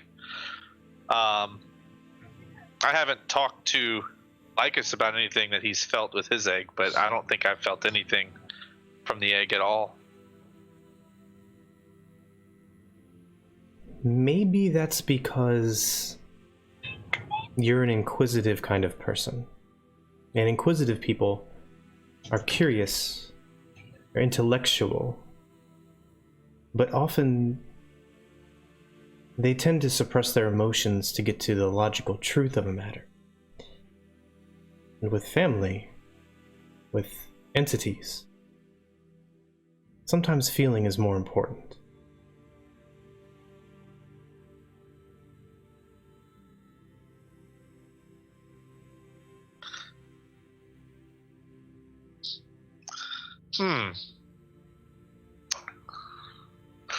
Feeling is more important. With that, I'm going to turn and I'm going to have both hands now and I'm gonna try to release. I want to release all thought per se, other than I want to try to feel the inside of the egg. You know what I mean? Like I want to try. What's the side glance? But yeah, so I want to add my own flames to feel the inside, like to search within the egg. Okay. So bring both your hands around and you summon the Burning Hands spell, or close derivative of it, and you heat the egg and you feel the flames flicker up and rise, and your torso starts to grow hot. After several seconds of focusing and trying to blank out your mind and just feel the being you're attempting to interact with, it's difficult, but something happens. Now, you don't have much experience with this, but it's almost like when you walk outside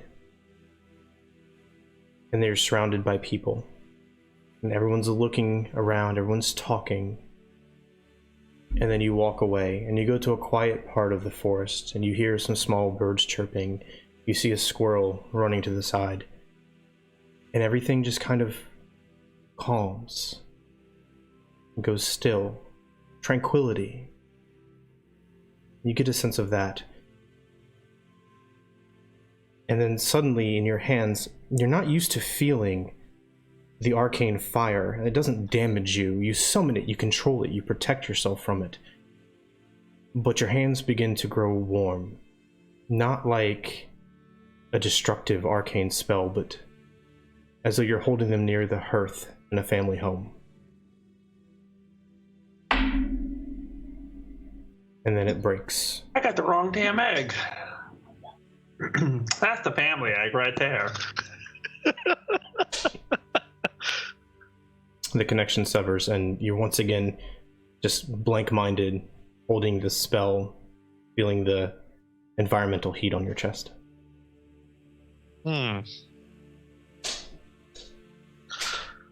broke, huh? So it breaks. I feel the heat. The spell. I look at Kira, and then I also look at Lorius and see if he's looking.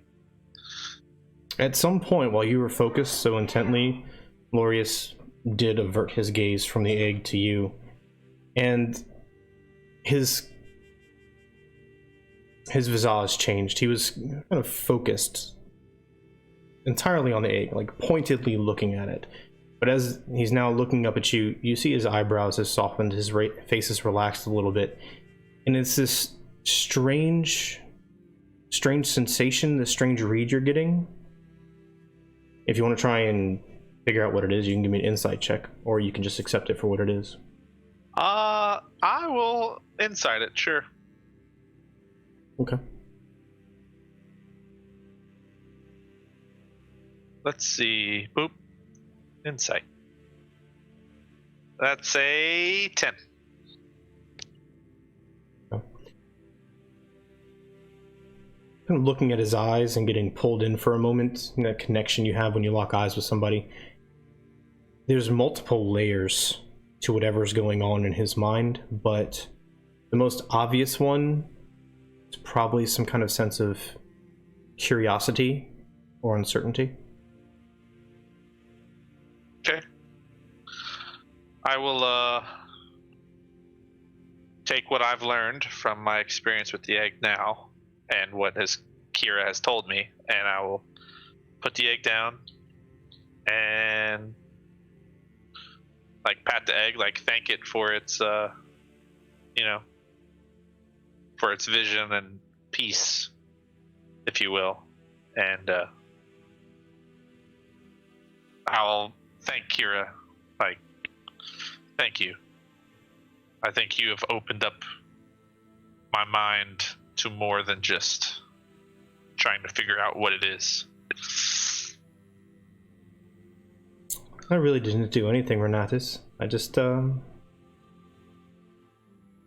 sometimes you might just think too much. That's all.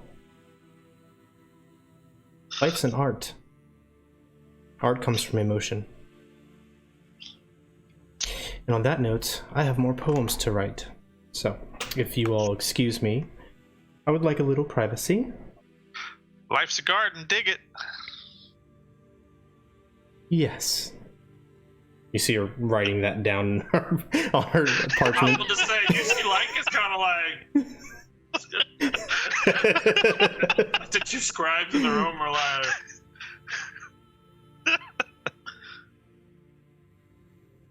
So, what now, my heroes? I'm having a moment, so I don't really know. Okay. I am presumably still being mother hand. With alcohol. How would we reasonably feel we could get the stone even back to Vulcan, out of curiosity? Like, knowing what we know. It would just be one of those... I guess I could ask Pythor. It's like, is there any way to actually get this to your dad other than physically bringing it to him? Or... I don't have any kind of transportation. Yeah, without any kind of teleportation, I mean, and you would know this, without any kind of teleportation or flying couriers or another vessel to send, you'd have to bring it. And even if you did have a flying courier or another naval vessel, it'd probably be faster in the Ultras anyway, because it'd only take you 3 days no matter where you are in the waters around Thylea because of the innate magic of the Ultras. On the notice, on the idea of an aerial transport, you kind of just see me gaze up a little bit, just kind of seeing if maybe I see a big eagle anywhere in the sky. And I immediately think to our super old Cyclops friend. You felt the magic dissipate, did you not? You don't know what I'm doing. Hush up. I'm in my thoughts. I'm gazing. Man, you ain't reading like, I don't know what you're looking at. This is theater of my mind, okay? So, as Pholon, Mother Hen's Euron, and they start imbibing a fair bit of warming alcohol, Syaanis, you ponder the star metal and make your way below deck, and then Renatus and Lycus, you stand there over the hearth, the two iron cradles of the dragon eggs. We're gonna pause the scene there, take our break, so we can continue when we come back. Everybody, I hope you're having a good time. This is a very heartfelt, quiet episode of Odyssey of the Dragonlords. So that's a good thing, because it's always short-lived. We're going to go take our break, and we'll see what happens next when we get back. So bio break, stretch, invite your friends, spread the word on social media. We appreciate the love, and we'll see y'all in a few minutes, all right? Bye.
All right. So, friends, it is the evening of the first night, I believe, right? Syaanis Timekeeper, Journey Keeper. All right, evening of the first night. You know it normally takes 3 days. I want to say you all left, I want to say it was around midday from Fire Island, correct? Give or take? Yeah, I thought so. Okay. So, the remainder of this night and then the remainder of your journey, which is about 2.5 days or so. You have free will of the Ultros to talk to whoever you want, any downtime, any personal activities you want to do. Hopefully you had those keyed up in your brain, because you should know how this works by now. And Syaanis, be keeping the hero you are and keep tracking time as we go, please. What day number are we on?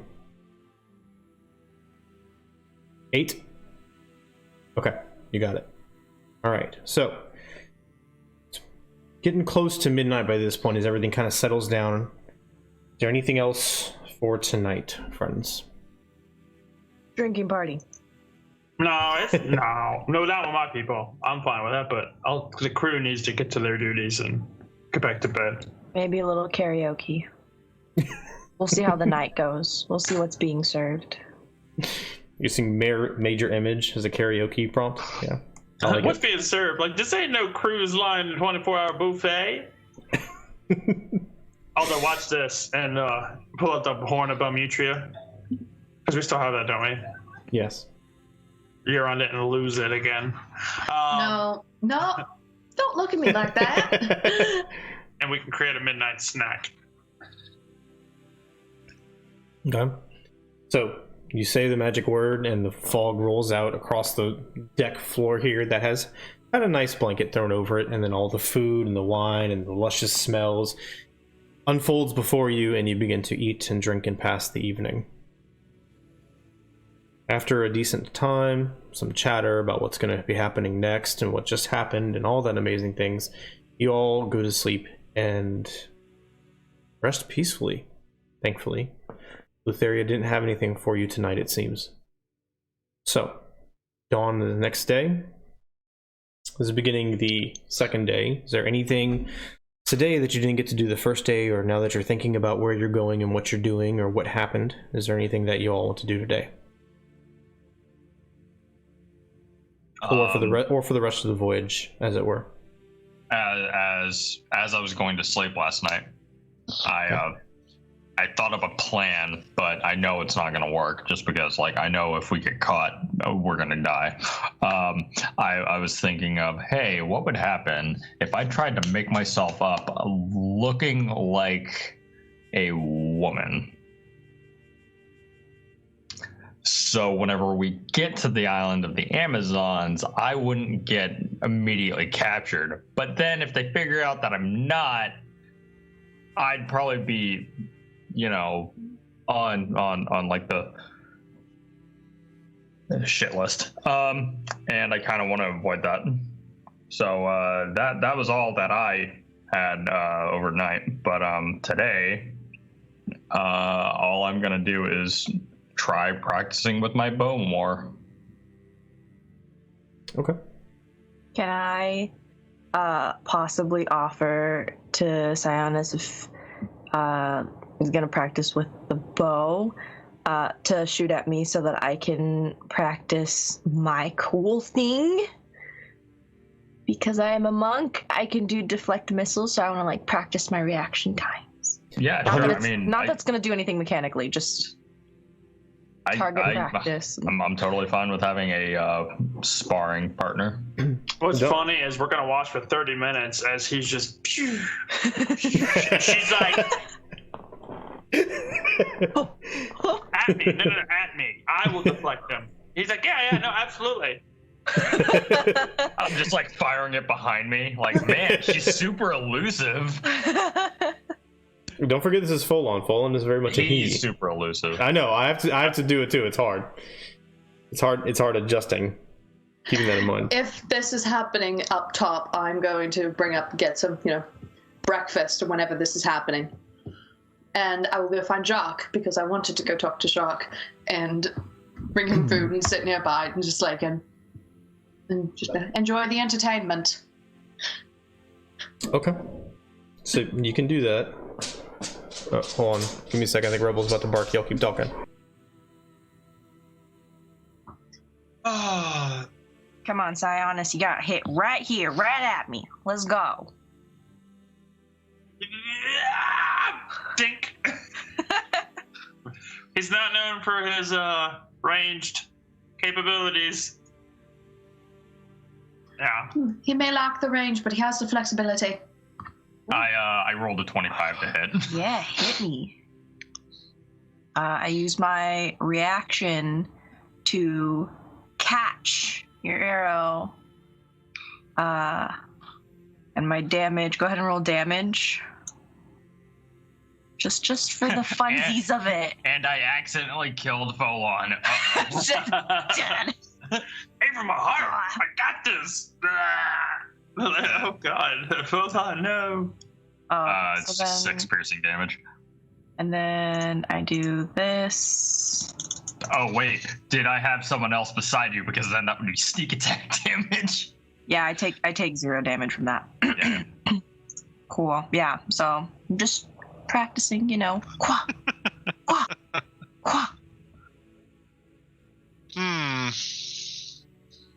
I applaud Oliver, respectively from a distance. I show off my muscles.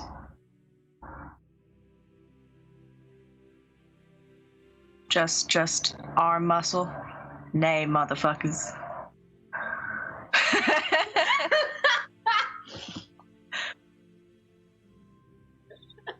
I have this image right now of you doing that. I don't know if it actually would happen. You doing that, and then Bullbug coming up and trying to compare bicep sizes. Now, Bullbug would walk by and just kind of like and keep walking. It's not Bullbug isn't really into would throw the that. mast at it and be like, "Fucking catch this." Okay, so glad y'all roleplayed the shots because I was going to get you to do that anyway. I was curious. While Euron is talking to Jacques, Lycus, Renatus, do y'all have anything, downtime activities or any conversations that you like to have with each other or with some of your other friends on the board? No? I will Lycus? go Maybe? ahead. Maybe? No? No, Okay. I was going to say I'll go spend some time with Aola, but other than that, there's not really much more I want to do other than we get to the island of Amazon. Okay. Renatus? I want to spend more time with the egg. Just more time trying to find inner peace. You know? Do that, and then potion crafting. I want to work on another greater healing potion. So I'm going to start that. Okay. And then I'm going to fool around with my spell book just to get prepared for the get prepared. And I also want to start recreating my old spell book or another spell book. Okay, so make sure that you share the cost information with your party treasurer for the healing potion and for your spellbook transference cost. Alright, so you guys are tracking that, and you're tracking the amount of time you're working on this thing, right, Renatus? I don't have to micromanage that, do I? Both of these things, all these things you want to do, you're tracking how many days and everything you need to do, hours, etc.? I already have what I have broken down for my spell book. That doesn't take much, but as far as the potions, I think all of that got deleted. Let me double check real quick. I shouldn't have. Where's my button? Nope, click? no, I got it right You now. got it? Yep, found Okay, it. good. Yep. All right. So, first off, Renatus, give me a charisma check. All right. Just a blank charisma check.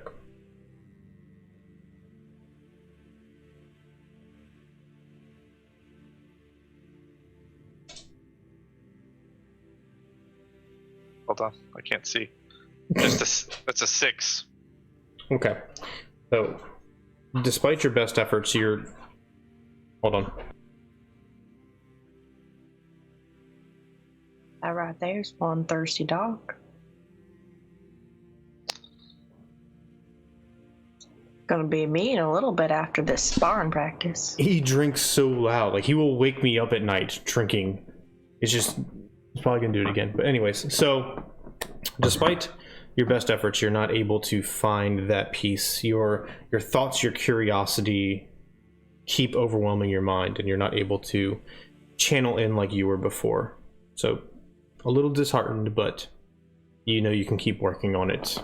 You have plenty of time on the Ultros when you're not crafting things. Lycus, was there anything in particular you'd like to speak with Aola about?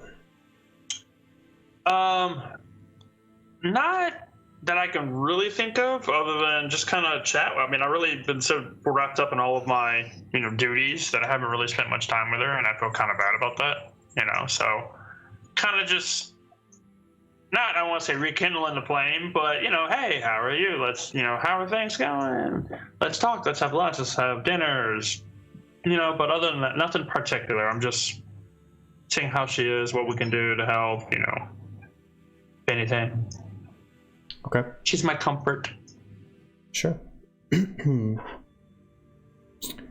I'm not going to bring her on the islands, so, it's like, I don't know what to... Yeah. So, how long... Let me rephrase. You walk around the ship, looking for Ayla, asking about where she may or may not be. Some people are kind of confused. You have to describe her to them. Okay. But you can't seem to find her. She was on the boat, right? Mm-hmm. Oh yeah, I was like, I ain't crazy. I remember that. But like, some of the mariners look at you like you're crazy, but no, she was definitely there. And some remember seeing her as recently as when y'all left Fire Island. But they haven't seen her. Okay, yeah. They haven't seen her since you embarked from there.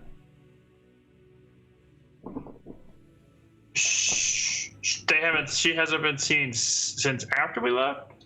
Yeah, they saw her after you left when they were rigging and everything. She was on the Ultras when y'all set sail. Alright, yeah, I'm gonna keep looking. Just keep going around the quarters and just keep asking people. I mean, the Ultras is big. It's very possible. It's pretty big. Yeah. I'm just keep looking. Okay. 10, 20 minutes, an hour. Nothing. What the hell's going on here? I ask all of you guys. Yeah, hey, have y'all seen Aola? Have you seen Aola? Have you seen Aola? Yeah.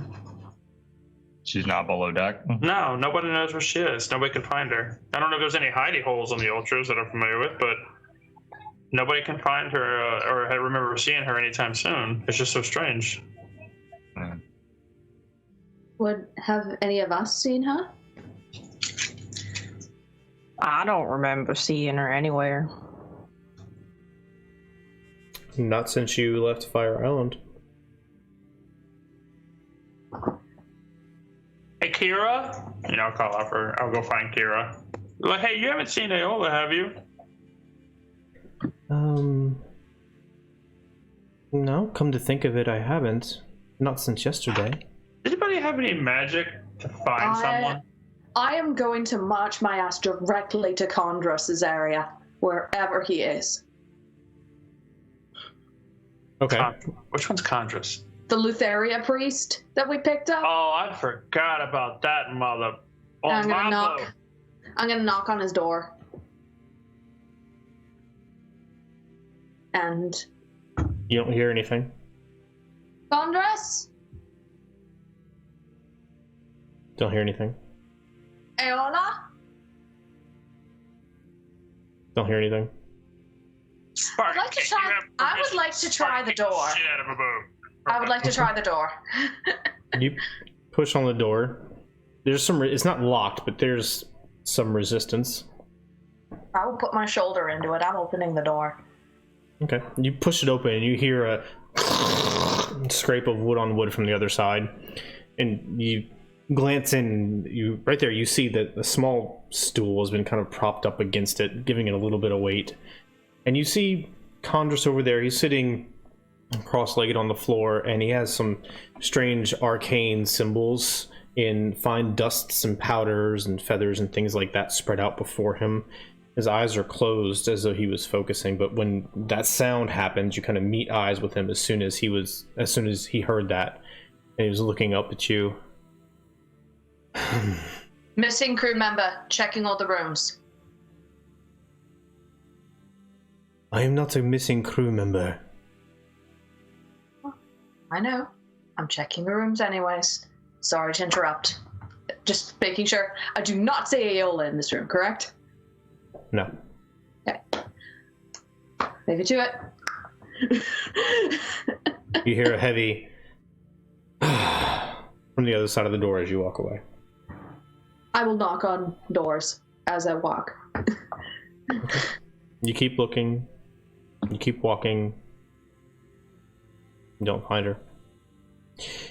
Go back to you, Lycus, speaking with Kara while Euron is searching the Ultros and everybody else is doing what they're doing. So she's missing on a ship in the middle of the ocean? Yeah. This don't make any sense. Did I find her, like, sleeping quarters, like, any of her stuff, anything? When I was looking for her, all of her clothes and everything were as it should be, because I went to her, her quarters or whatever's there. Mm-hmm. Yeah, so it's like, she's just missing. Yeah. Did you say that, or are you asking me? No, I'm asking them. Like, she's missing her stuff. Well, I wanted to ask you, did I see her stuff? Okay, yes, I saw her stuff. Yeah, no, everything that she owns is here. She's just not here. Nobody has seen her, and that's just really alarming, because it's not that big of a ship. Lycus, walk with me, please. Yeah, sure. So she grabs your wrist and pulls you away gently before letting go and walking next to her. You follow with her away from the dragon eggs up the rear set of stairs towards the deck, and she looks around. There's some sailors doing things on the top deck, but she walks you forward to the prow of the Ultros. He's a little sidetracked, so I was going to go back to everybody else. Okay, no, you're good. Okay. So she brings up to the prow of the Ultros, and the wind here is kind of blowing her hair back, and she looks beautiful. The way her dress is flowing behind her, and you likewise, with your majestic hair and your bedazzled horns and everything, the crown glinting in the sun, you get the sense that this is a very movie trailer kind of moment. And she talks loud enough for you to hear her, the wind itself blocking out some sound. But she gets in close, as though she is attempting to be discreet. Lycus, how have you been feeling? Feeling great. Feeling really good. Look around us. It's quite beautiful, I agree. Yeah. And you've all been doing amazing, marvelous things. Certainly. But I'm slightly troubled. And I have been for a little over a week now.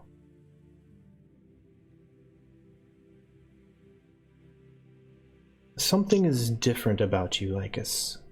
Something has been different since you came back with the Ultros. Do you know anything of what I'm speaking of?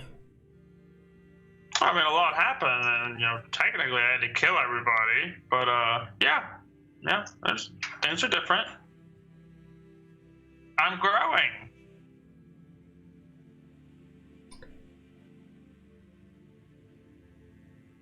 She looks down, speechless for a moment. And she looks back at you. Lycus,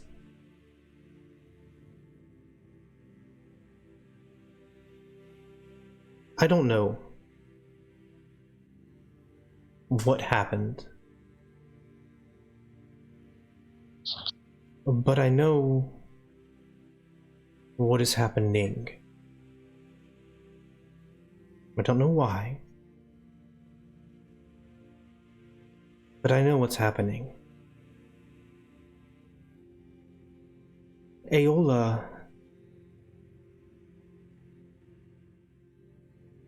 loves you dearly.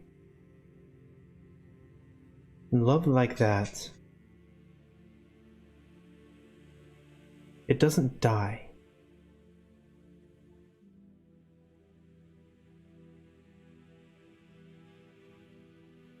I asked how you'd been feeling recently because I sense there's a struggle going on inside of you, and you may not even feel it. But perhaps that's why you can't find Aola. Do you understand what I'm saying?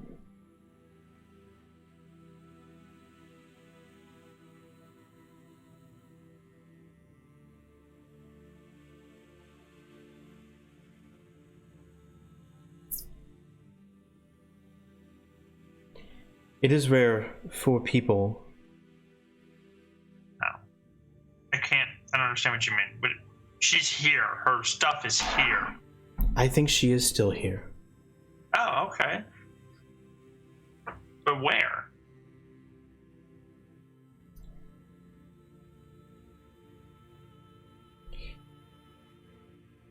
Maybe you need some time alone.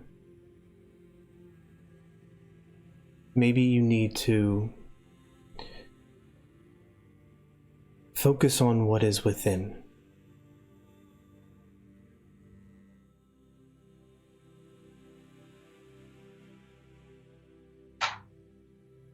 Okay, cut to cryptic. What are you talking about, Kira?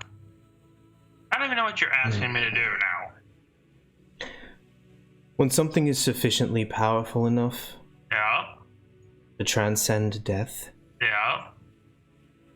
it is sufficiently powerful enough to influence another being. And I believe Aola is one of those. Transcend death. Aola was not of the living, Lycus. She was here. How was she not of the living? We talked, we kissed, we cuddled. Everybody was here. You saw her. You didn't say anything. What are you talking about? She's not living.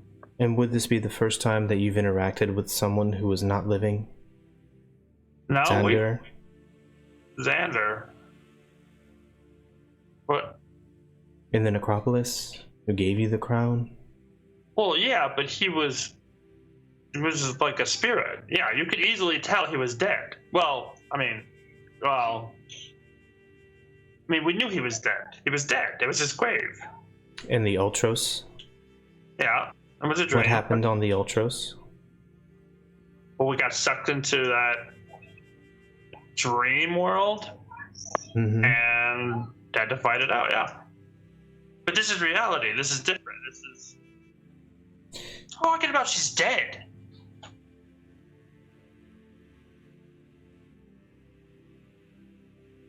I haven't talked about this, but I had a very special, unique relationship with Estor Arcolander. Uh-huh. Okay. I was very close to him. How close to him? Too close, much to my eternal shame. But getting to know someone like that, and forming those bonds, you can sense them.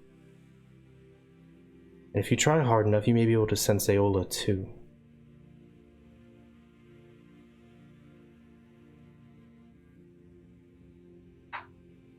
Do you not feel her?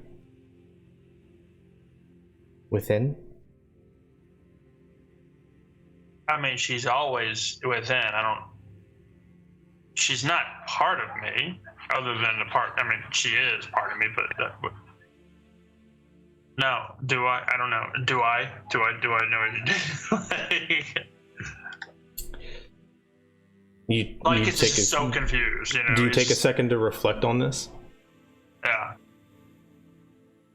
Okay. Your gaze shifts away from Kieran out over the water so you can kind of clear your mind and try to wrap your head around everything she's saying and calm it down enough to focus on within, on what you know. And what you feel is different. There's a pull and a push going on inside of you. Some of it you're familiar with. The other half you are not.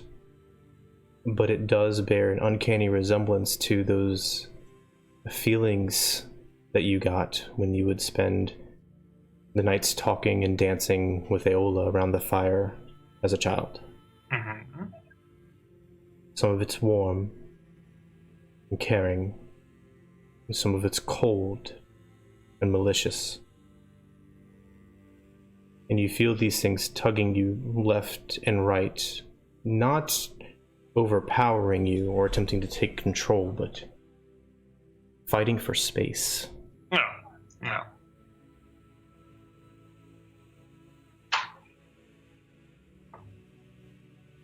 I've been feeling that for a while. This It's been is, my normal for a minute.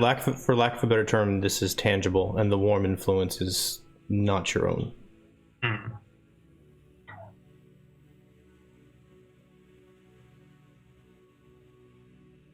What the hell is going on up in here? Everybody pull off your headsets just for 20-30 seconds.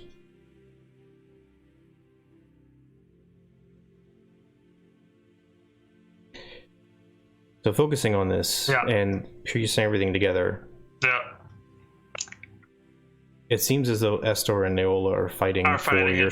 soul. Yeah, I was wondering, that's what I was thinking too. Well, you haven't talked about Estor yet to them, so I didn't want to say anything with them on the headset. No, I haven't either. Yeah. So I got Esther Echelander's spirit inside me trying to take over, and I've got her also inside me trying to prevent him from taking over. Where's Grandma in all this? You haven't heard from her. No, I haven't heard from Grandma in a long time. With this realization on your face, Kira speaks up. No. I wanted you to see for yourself. I didn't want to tell you because you may not believe it, since I know you don't have much experience with these things, and I'm sorry, but I'm the one who convinced Aola to fight for you. She didn't know what I know, and I could not do it myself. That is beyond the realm of my power. But she is in there, risking eternity to fight this malevolent influence that somehow has taken hold of you. Yeah, he came in with the Ultros. I sensed him as soon as you stepped off.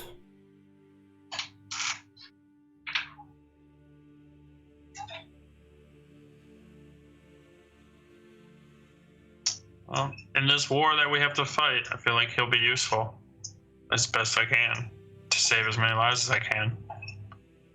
His knowledge. Xander thought he would be useful as well. And consider that. I loved him. Yeah. I did love him.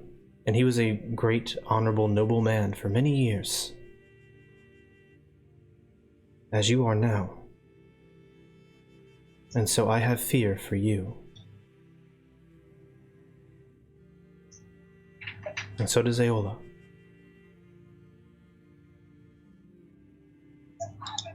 Okay. I'm having put them on. I got this.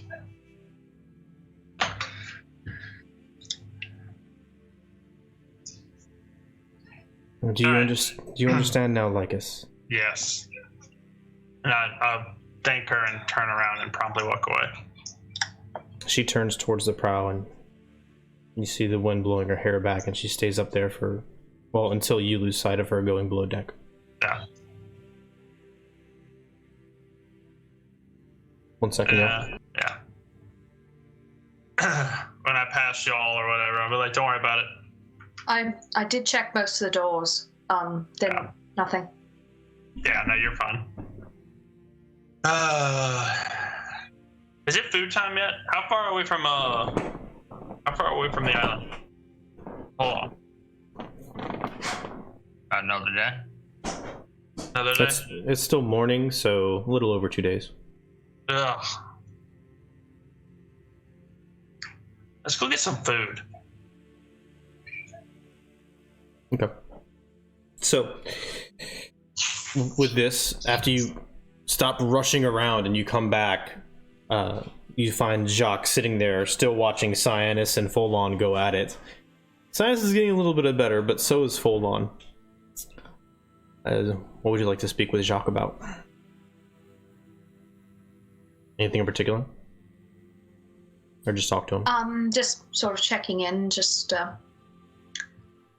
how you've been holding up with everything.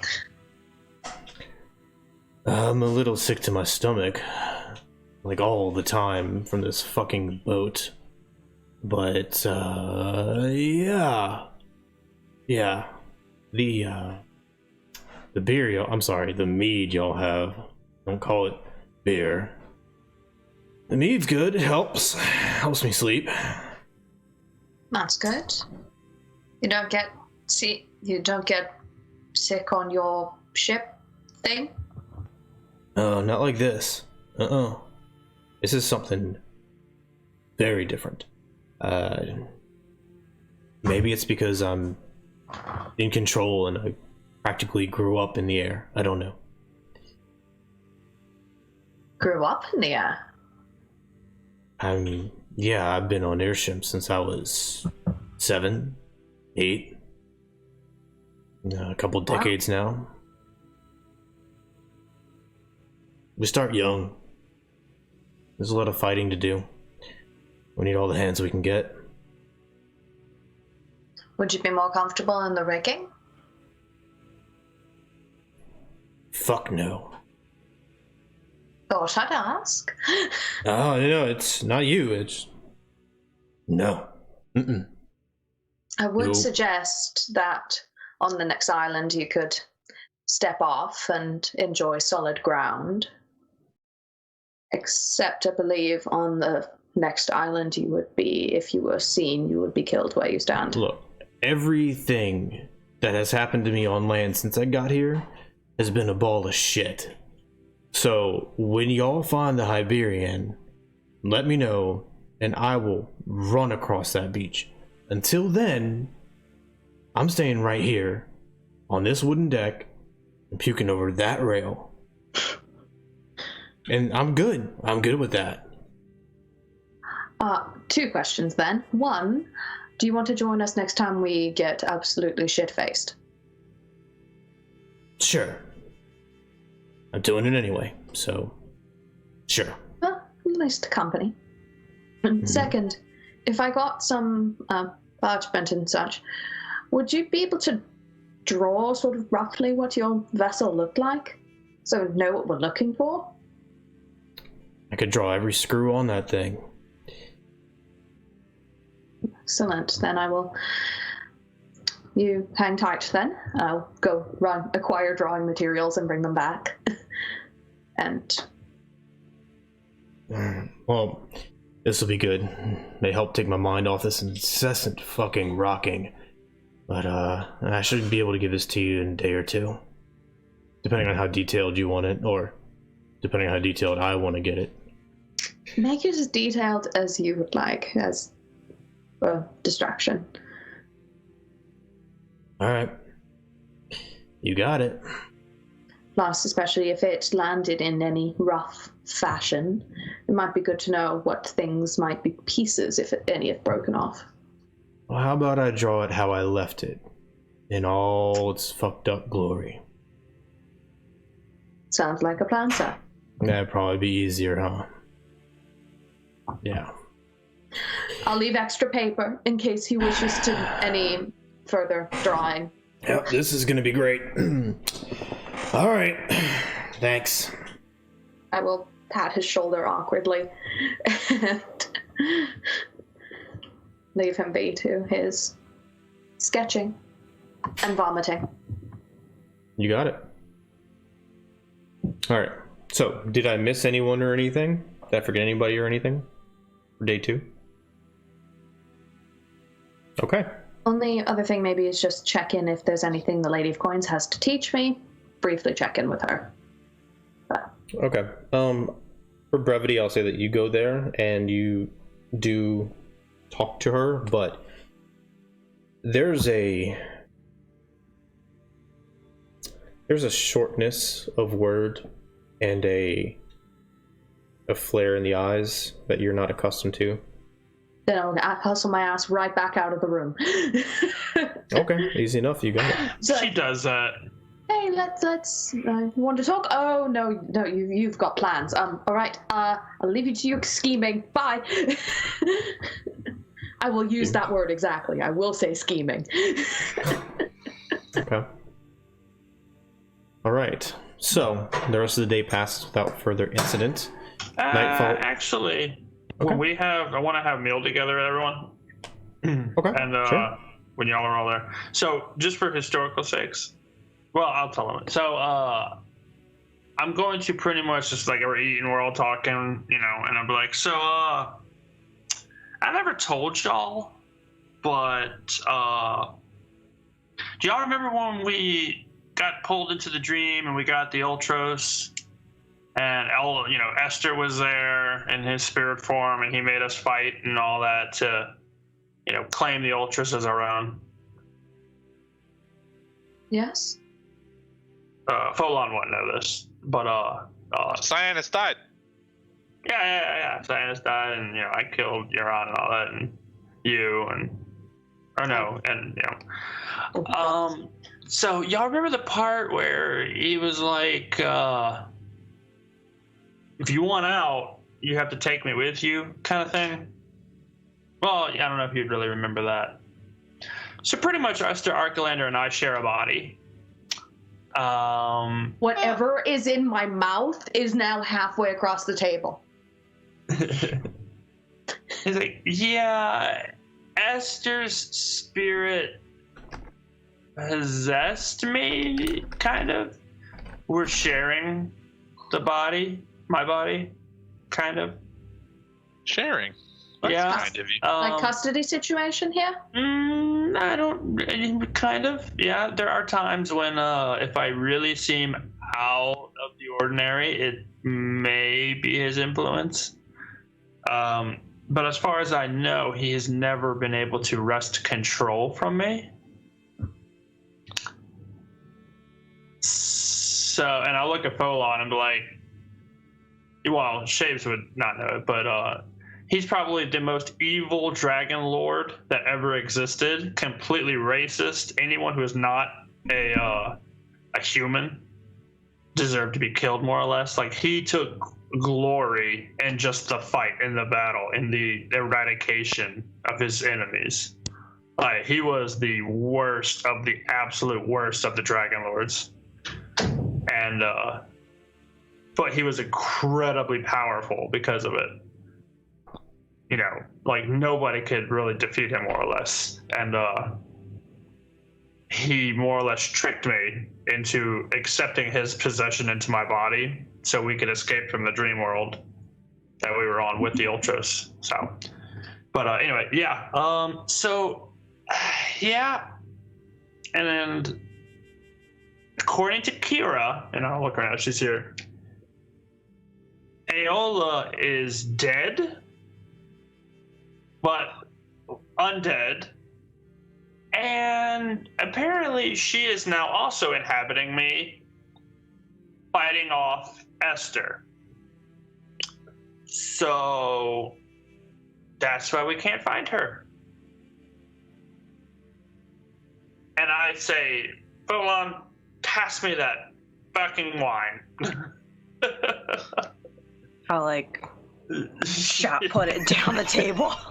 Then I the whole thing back and slam it down. But what the fuck? Am I allowed to make threesome jokes here? Because I feel like Absolutely. I feel like this is the wrong kind of threesome that you would want to be involved in with Aola. Yeah, I never, I didn't imagine Esther to be in this.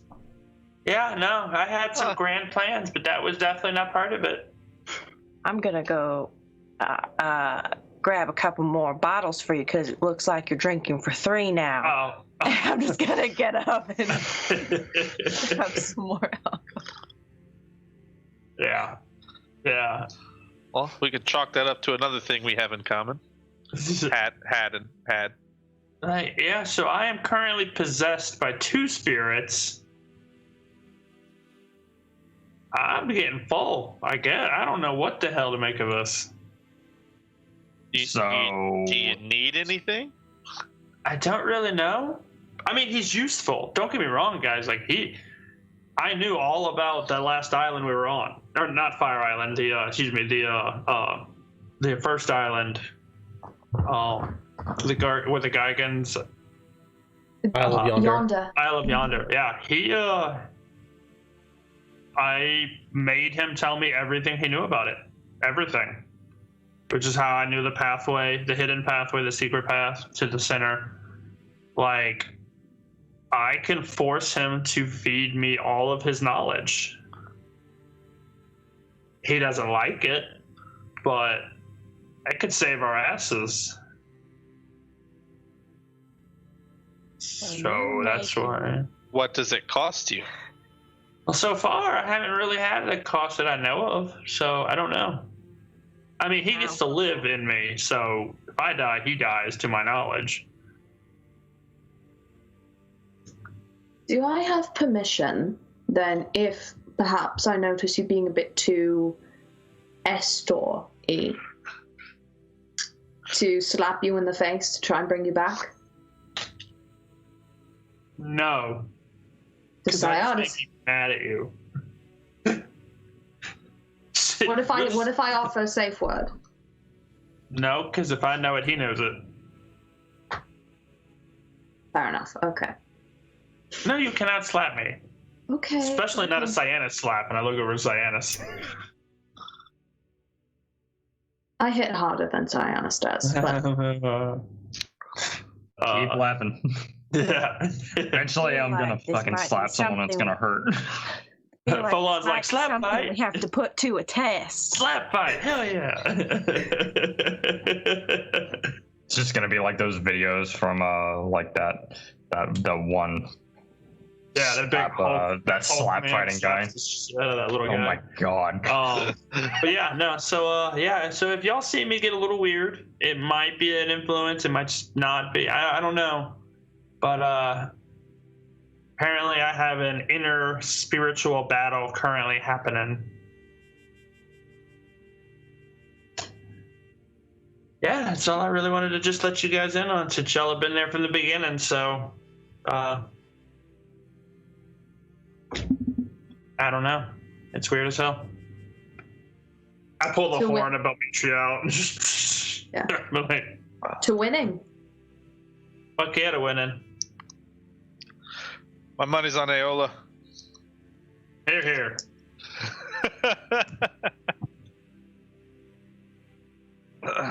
If he knows what you know, does that mean he knows I spit on his grave? Oh, God. I can ask him if you want. I don't know. Yeah, let's not. Let's leave him alone. Really don't want to. Yeah. Prod the beast. Yeah. Yeah, he doesn't like it when I make him do anything. Oh, shit. All right, well, that's all I wanted to let you guys in on. So, I'm going back to my quarters. I'm going to bed. Oh, thank you for trusting that with Syaanis, Euron, y'all should probably go check out that egg too. And I know Renatus wants it to be his, but it never hurts to just check. Dragons are very selective. Aye, aye, Captain. I know you don't want to hear that, Renatus, but you'd rather have the right dragon than the wrong dragon. What if it's neither of your dragons? Then it's the dragon's choice. It may be none of ours, but one of the most ancient beasts in the world, or beings in the world, I'm not going to just claim the right to without its acceptance, and so I wouldn't either expect any of you to do the same. That's fair. Very good of you. And whenever you're heading back to your room, Lady of Moxina's in a bit of a mood as we get closer to Themis. Yeah, I haven't been alleviating her nightly issues. Just whatever. So she is shedding. She's shedding, yeah, her scales are falling off. So. Oh God, I'm due for that at some point, aren't I? Oh no. What now? And then Euron just flexes and then all of it just comes off. I will just like frantically rub the back of my hand and like watch intently to see if any bits of scale fall off. So the Lady of Coins is a Medusa. And so is Euron. You're due for a what now? I'm effectively part snake. Snakes shed their skin. She just flakes. But apparently, because not quite a full snake, I just have the worst dandruff in the history of mankind. Total body dandruff. Yeah. Oh, yeah. You know, if that's considered dry skin, I might have a real good recipe to give you to kind of exfoliate that if you want a little bit of that. Let me guess, alcohol? Just have a little bit of wine, huh? Perhaps when we that foam on real good. Make it shine. Perhaps when we get back from Themis, if, you know, I haven't been ripped into by the Amazons, I will take you up on it. We all know that's not going to happen. I'm not going to let that happen. Get up in here! Not that little happen, y'all. Not going to happen. No, I guess eventually the night before we get there, perhaps we could talk, work out strategy, since we have to sneak most of you on, unless you want to be captured. I'll talk to her and see. There might be. I mean, I don't think they just attack a man on site or any visitor on site. Excuse me, or I don't know. I'll talk to. I asked her a bit, and she said that there's a grassland on the west side. We can dock, and it probably won't be as visible. So we'll have a little bit of time.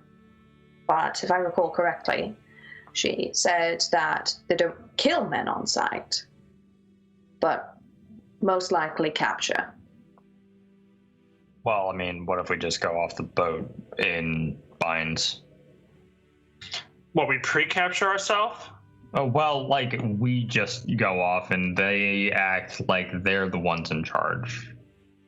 Or Euron. How about we like just send the women first, and they can come back and let us know? Oh no, Ari, you good with carrying an episode on your own? I would rather die. I don't know if we should send Euron alone with what's a bucket. I don't think that's a good idea on any of our parts. If something happens and we're not there, we're not gonna be able to help, you know. I have one hope while I'm there, but it sort of requires someone to be captured. To look. I volunteer as tribute. You remember I told you about my brother? What about me? Oh yeah, I remember. The biological one. Yeah, I remember.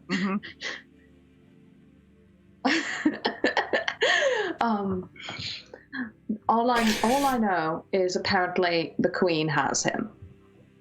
I don't know where. I don't know if he's, been turned into a wall hanging or become a new statue or if he's in a cell, but Well, if there's any way that I can help, and if that means me pretending to be captured to help, then I will do my very bestest. Also, on a side note, that would be one messy wall hanging.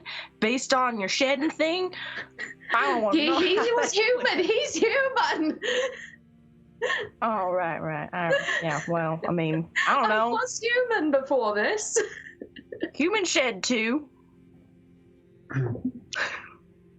Just for the visual image, I'm imagining like, Han Solo carbonite. That's what I'm imagining. Just start shedding, hair. Alright, y'all. Well, I'm out, so I'm gonna go talk to our Lady of Coins, and then I'm crashing. All right. Good meal, good talk. I will kind of pat Lycus on the back as he walks by. Go team. All right. Syaanis? Yeah. All right. Yeah. Well, I guess you head back to your chambers, and within you do find the Lady of Coins. Again, she's in a mood. Now, you've experienced the Lady of Coins moods. She's always very no-nonsense. She's always very to the point about what she wants and what you can do to help her with that, no matter what you're talking about. But, as you said, she has been, since she found out you were all finally heading to Themis, she has been a totally different animal, for lack of a better term. She is very abrupt, very brief, always looking off. She really hasn't been paying any attention to you at all. But you enter the chamber, and she looks up, nods to your presence, since you've all been sharing this chamber for a little over a week now, become quite accustomed to each other. And she goes back to drawing things out and writing things in some strange script which you can't read. What's her name again? The Lady of Coins? No, but didn't she give us an actual name to call her? Moxina. Moxina. Yeah. I'll be like, oh, what's going on, Moxina? I am preparing.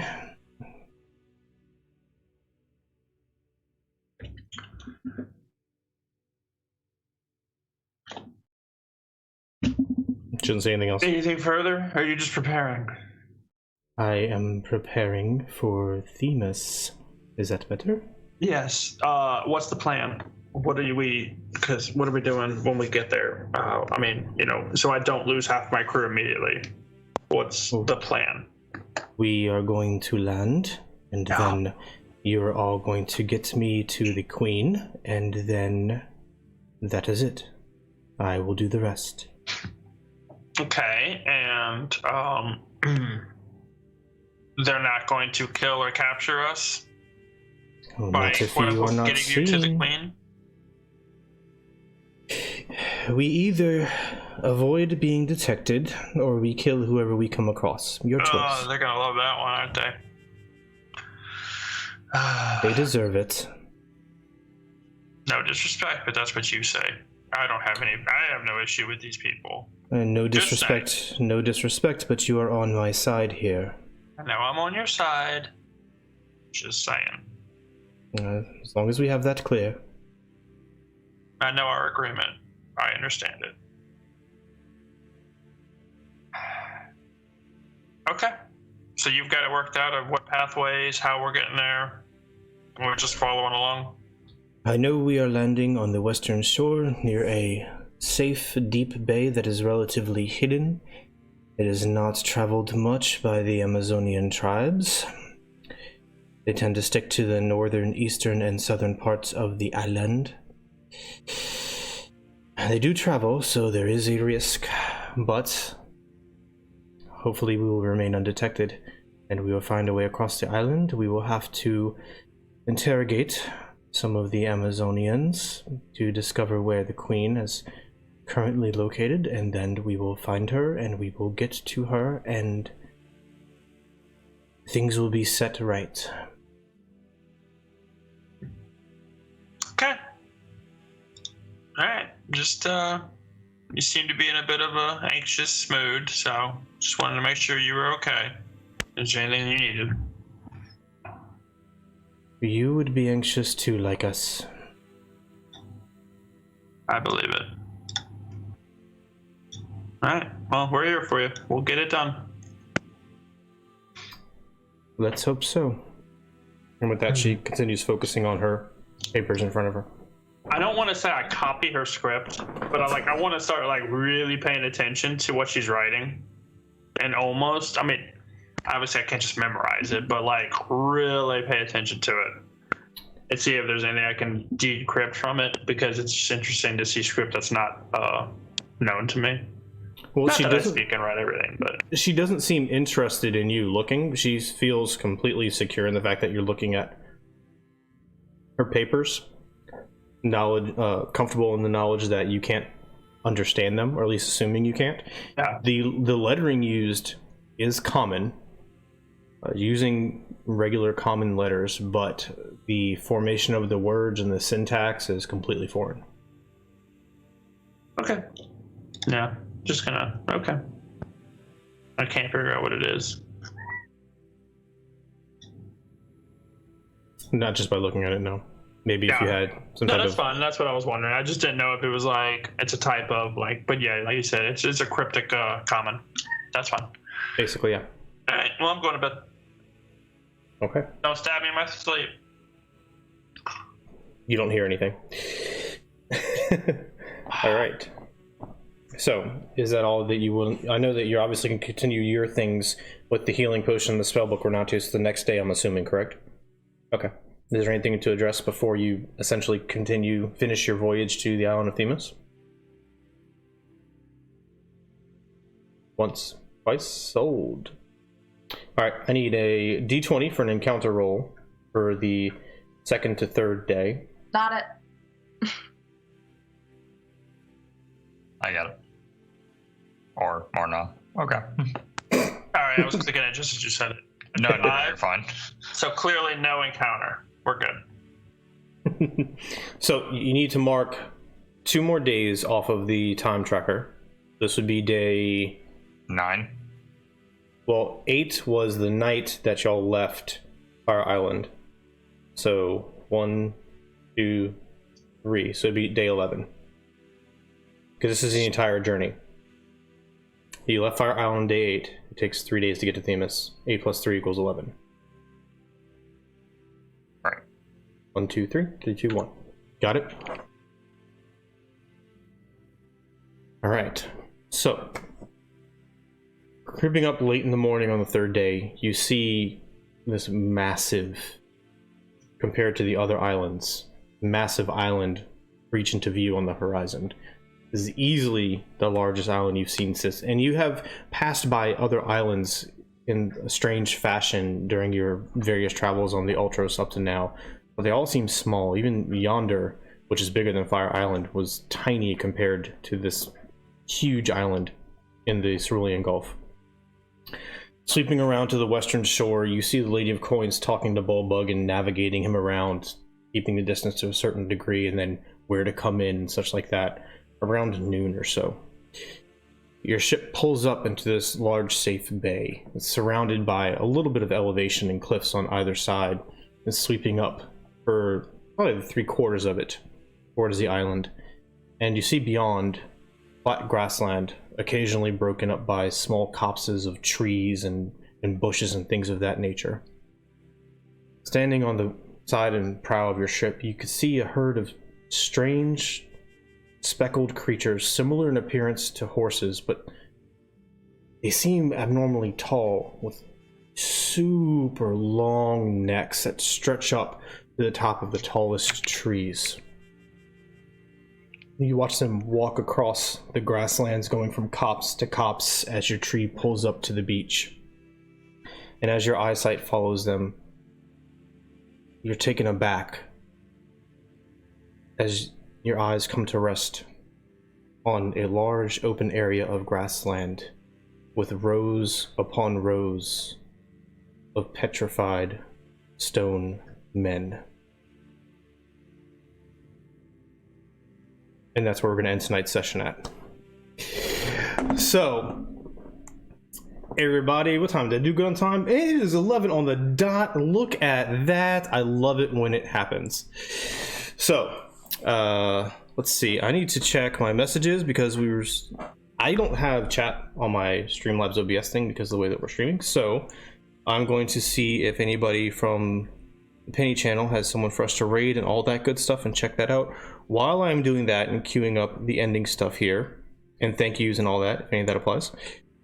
Players, please, if you have anything really good or really bad, preferably really good about tonight, let me know.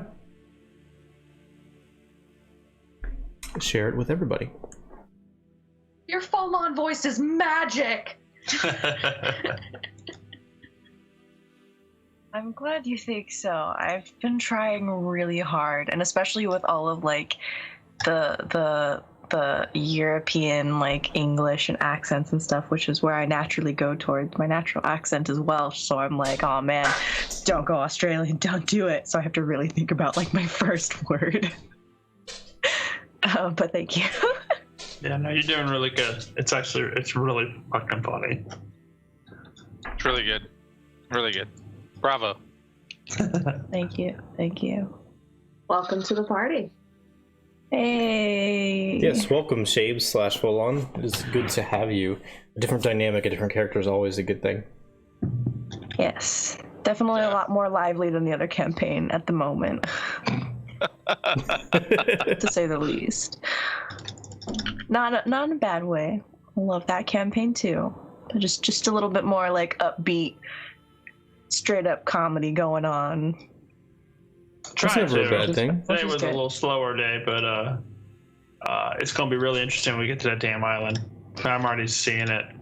Oh God. It's gonna be good. It's gonna be glorious. I'm gonna make a beautiful statue. I'll put it out right there. I'm just so there was back in our early sessions, we encountered a basilisk.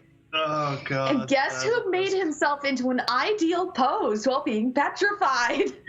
I mean, if you're going to live forever as a statue, you better fucking sell it. And so, yeah, I was just like, the most glorious of positions possible. Absolutely. And then y'all had to keel and haul my ass or tried to at least. You tried to, but y'all weren't able to do it. Like, we gotta get him to safety. Well, I liked you guys split the party. I always like that. It's always fun because it adds a totally different dynamic. And I like how brazen Killer Whale Lycus was, which may be in part to the thinking the whale wasn't 1/3 the size of the shark, or maybe Lycus just said fuck it. I don't know. No. I was like, oh, it's a huge shark. I'm a huge whale. He ain't gonna bother me. I apparently have a big disparity on size. When you're like, oh, he's 70 feet. Yeah, I'm a huge whale. He's huge. Like, no, he's 70 feet. I'm like, yeah. You're like 20 feet. Oh. Get me out of the water. Yeah, absolutely. Because, yeah, you were like, hey, you see this huge shark. I'm like, whatever, I'm diving down. My fear was that you made yourself into that big whale, which is way easier for that shark to see, and that he was going to turn around. Yeah, like, I was two people going down. Like, That's an hors d'oeuvre, The whale was, that's an entree. Was that a megalodon? I'm assuming that was a megalodon, Joey. What? Was it a megalodon? No, I heard you. It was the Meg. I heard you. He's just gonna ignore me, like, I ain't telling you what it was. I am not telling you what it was. I was trying my best to summon a kraken for you guys, but I couldn't do it. Sorry. I was just trying not to badmouth because my other campaign, I badmouthed the god of the sea and I got attacked by a shark. So this is happening like, not again. Well, again. Is Sidon the god of the sea creatures, too? I mean, he's like the weather god, At this point, I don't question He's that like about Bob his domain. What? He said he's like Bob Brick. That's the weather guy local to New Orleans. Yeah, he's been there for like 37 years. Yeah, he's the Bob Breck. Absolutely. He'd be like, it's going to rain today, and that's it. Or he's going to have white cap rolling waves. Okay, cool. Doesn't mean he can tell. I mean, does he actually control? Is it known that the sea is his domain and all the creatures within it? The sea is, not so much the creatures. Suck it, Sidon. Maybe we don't get eaten by his domain, but we can still drown. Dude, if they were totally like merfolk or something, I'd have been like, hello. Jesus. I was totally. I had to YouTube in the middle of this while we were heading down how Dory talked to the whale.